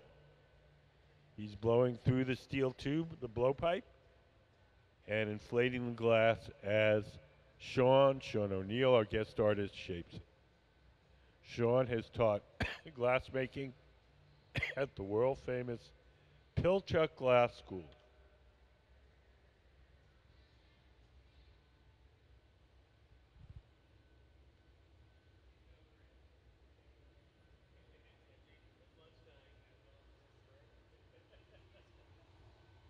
Hey, Walt, they have a bunch of pictures and videos and stuff that they made over the couple weeks.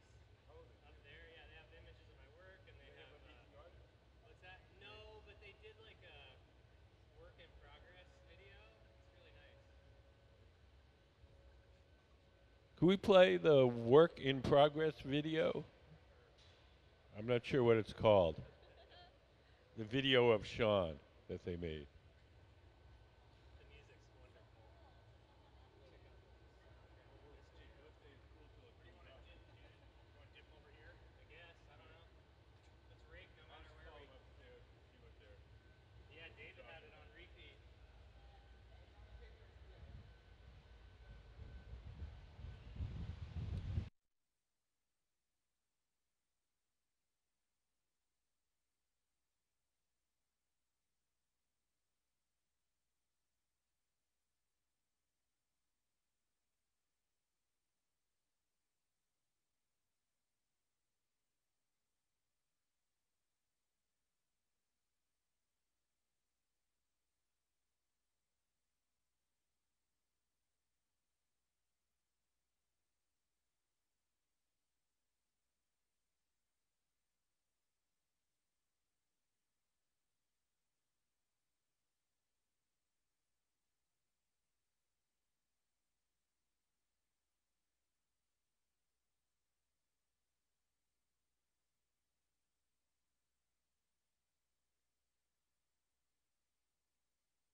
The man crouched down to the left, he's the guy that's blowing. He's blowing through the steel tube, the blowpipe, and inflating the glass while Sean shapes it. Sean O'Neill, our guest artist, he's the man sitting at the center bench.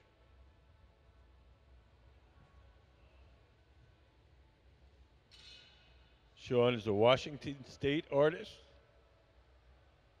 He's currently working at the University of Washington. He's very involved with the world famous Pilchuck Glass School, where he's been an instructor and a trustee.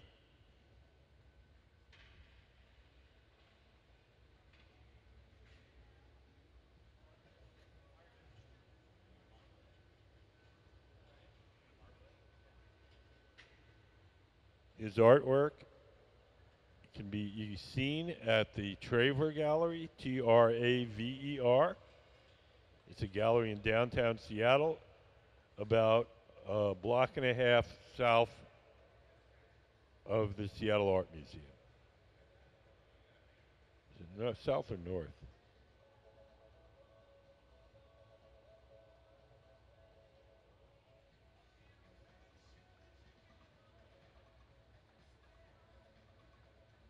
Can we put up some of can we put up some of Sean's work up on the big screen?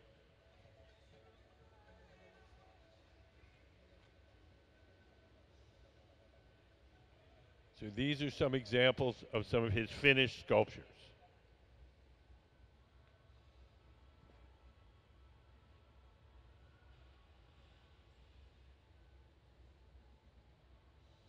He often layers multiple layers of colored glass and carves back through it with both a glass lathe and with sandblasting.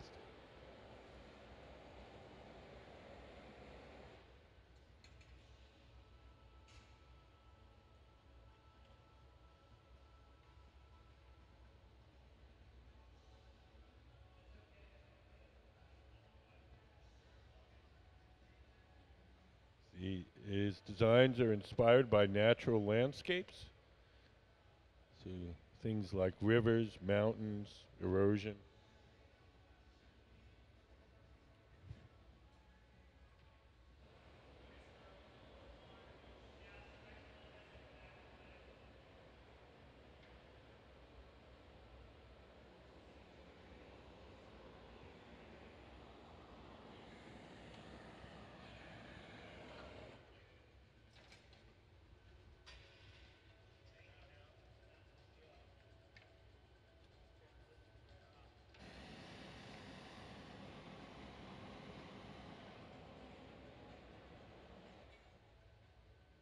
Anybody got any questions?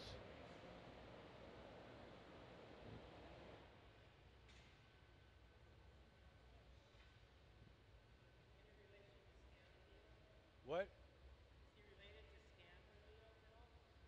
Scan O'Neill?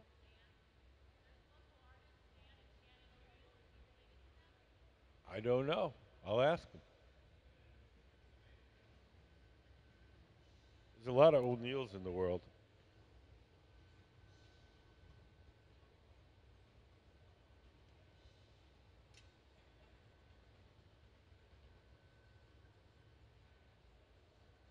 So he's making a narrow part for the neck of the piece.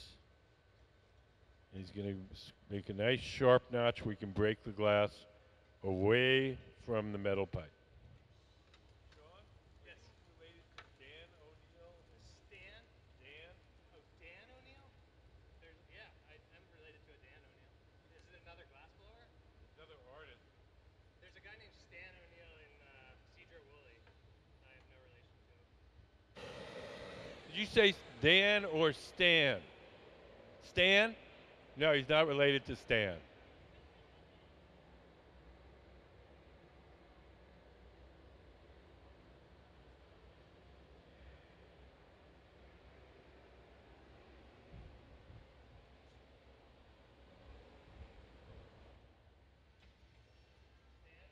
Stan.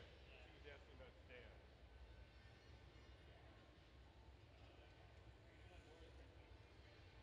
People ask me about if I'm related to Eric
So on this one, we're going for a wider, lower shape, more like this. So we're blowing it into a wider configuration. Do you guys have any questions?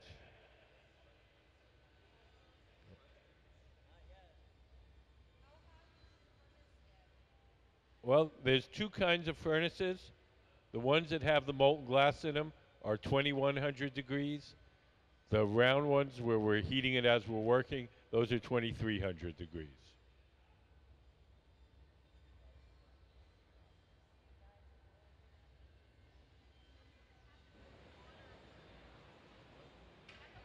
The water on the stick. Keep it from getting too hot. Cool it down.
When he holds it up in the air like that, the glass falls back on itself. It gets wider and shorter. Uh,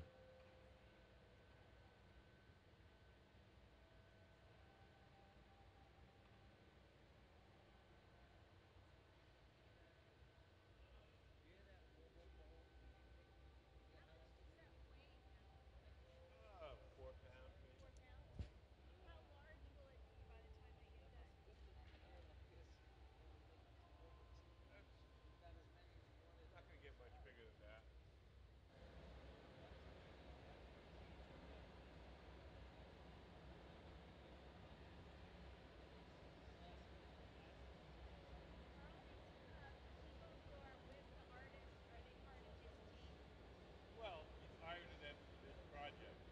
We don't work with him every day or anything. Okay, but I don't recognize him as being people who are working here at the Glass Museum regularly. They're not. Okay. They're people that he brought. When it's Monday, on Wednesday through Sunday, the the Museum of Glass team is here. Right. Monday and Tuesday during the summer, we invite local artists to come and they bring their own team. Right, right. I know. Okay. So. All right.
So we're taking the torch and heating a small spot on the bottom. We're going to flatten that so it has a nice flat spot to rest on. So the part that sits on the table is the part sticking out. The top is the part that's now attached to the metal pipe. See where my foot is.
We're stretching out the glass at the very top. It's got a pair of tweezers. Just grab it, stretch it, and eventually we'll cut that off. Does anybody have any questions?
Do you guys have any questions?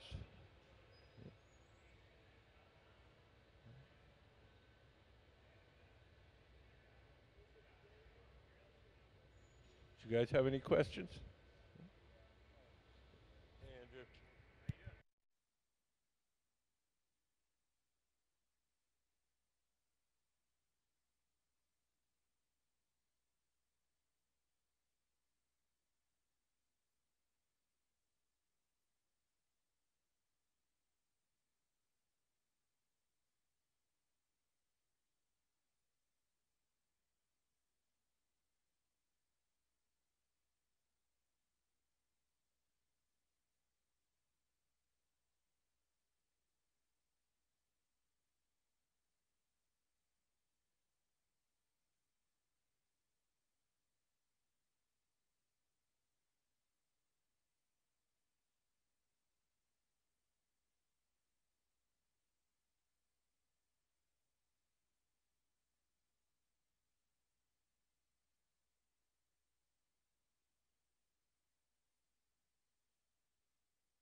This week we're going to have one of the pioneers of the studio glass movement, Fritz Dreisbach.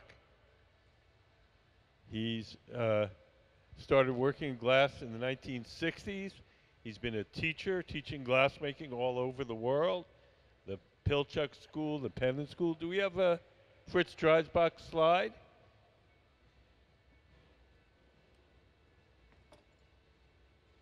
He's going to be here in our studio working with our Museum of Glass hot, hot shop team.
We're going to stretch it a little bit. The glass at the very top is always thick. If we want a nice, thin, narrow neck, we have to stretch it out and cut it off. Sometimes we have to stretch it several times to draw it out to the full thinness.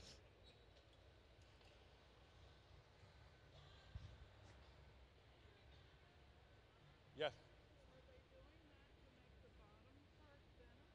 No, the top. They're making they're making this part right here.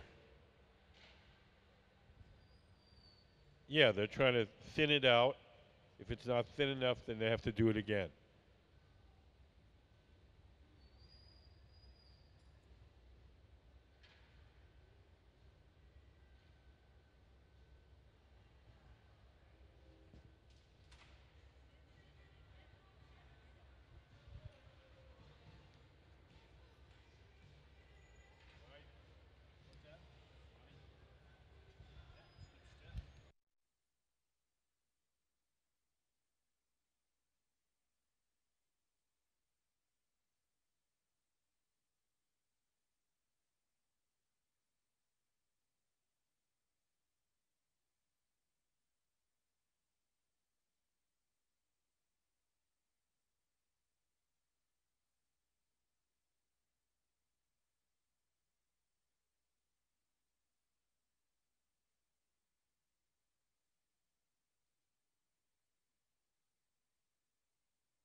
So we're blowing into the front end, into the tiny, skinny little top.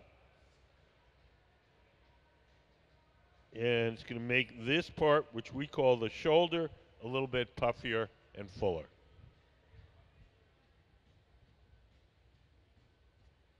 Has anybody got any questions?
So we're almost done.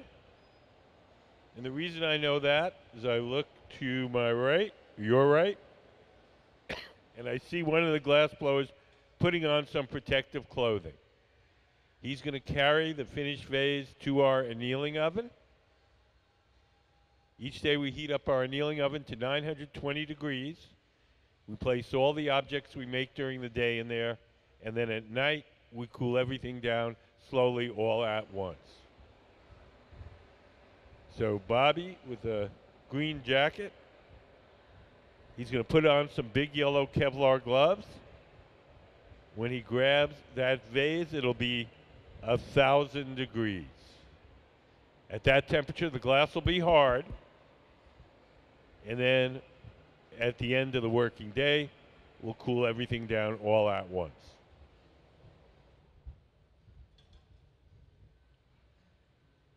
So after we put this in the annealing oven, that'll be our lunch break.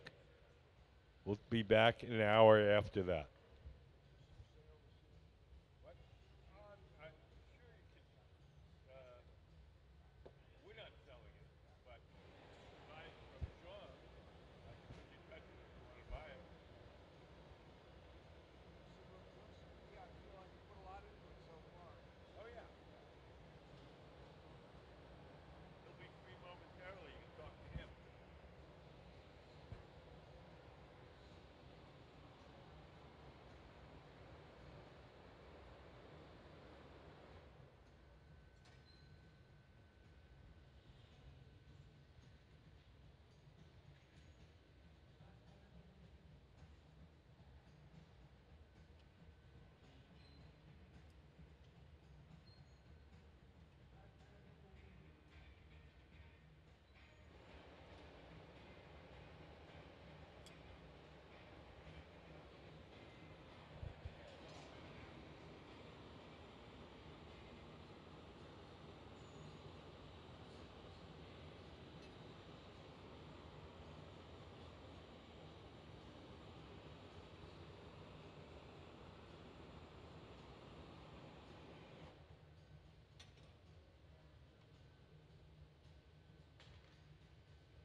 So we're going to put a few drops of water on the joint between the sculpture and the metal rod.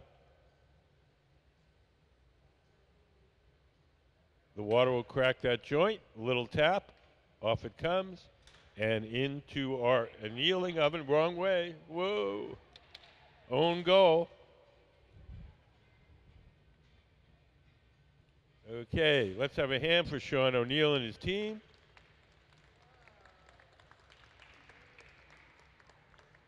Does anybody have any questions before I go to lunch?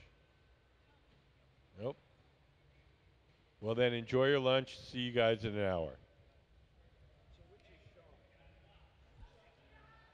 Sean is the man in the gray shorts, cap, walking across the studio now. Beard. Hey, Sean.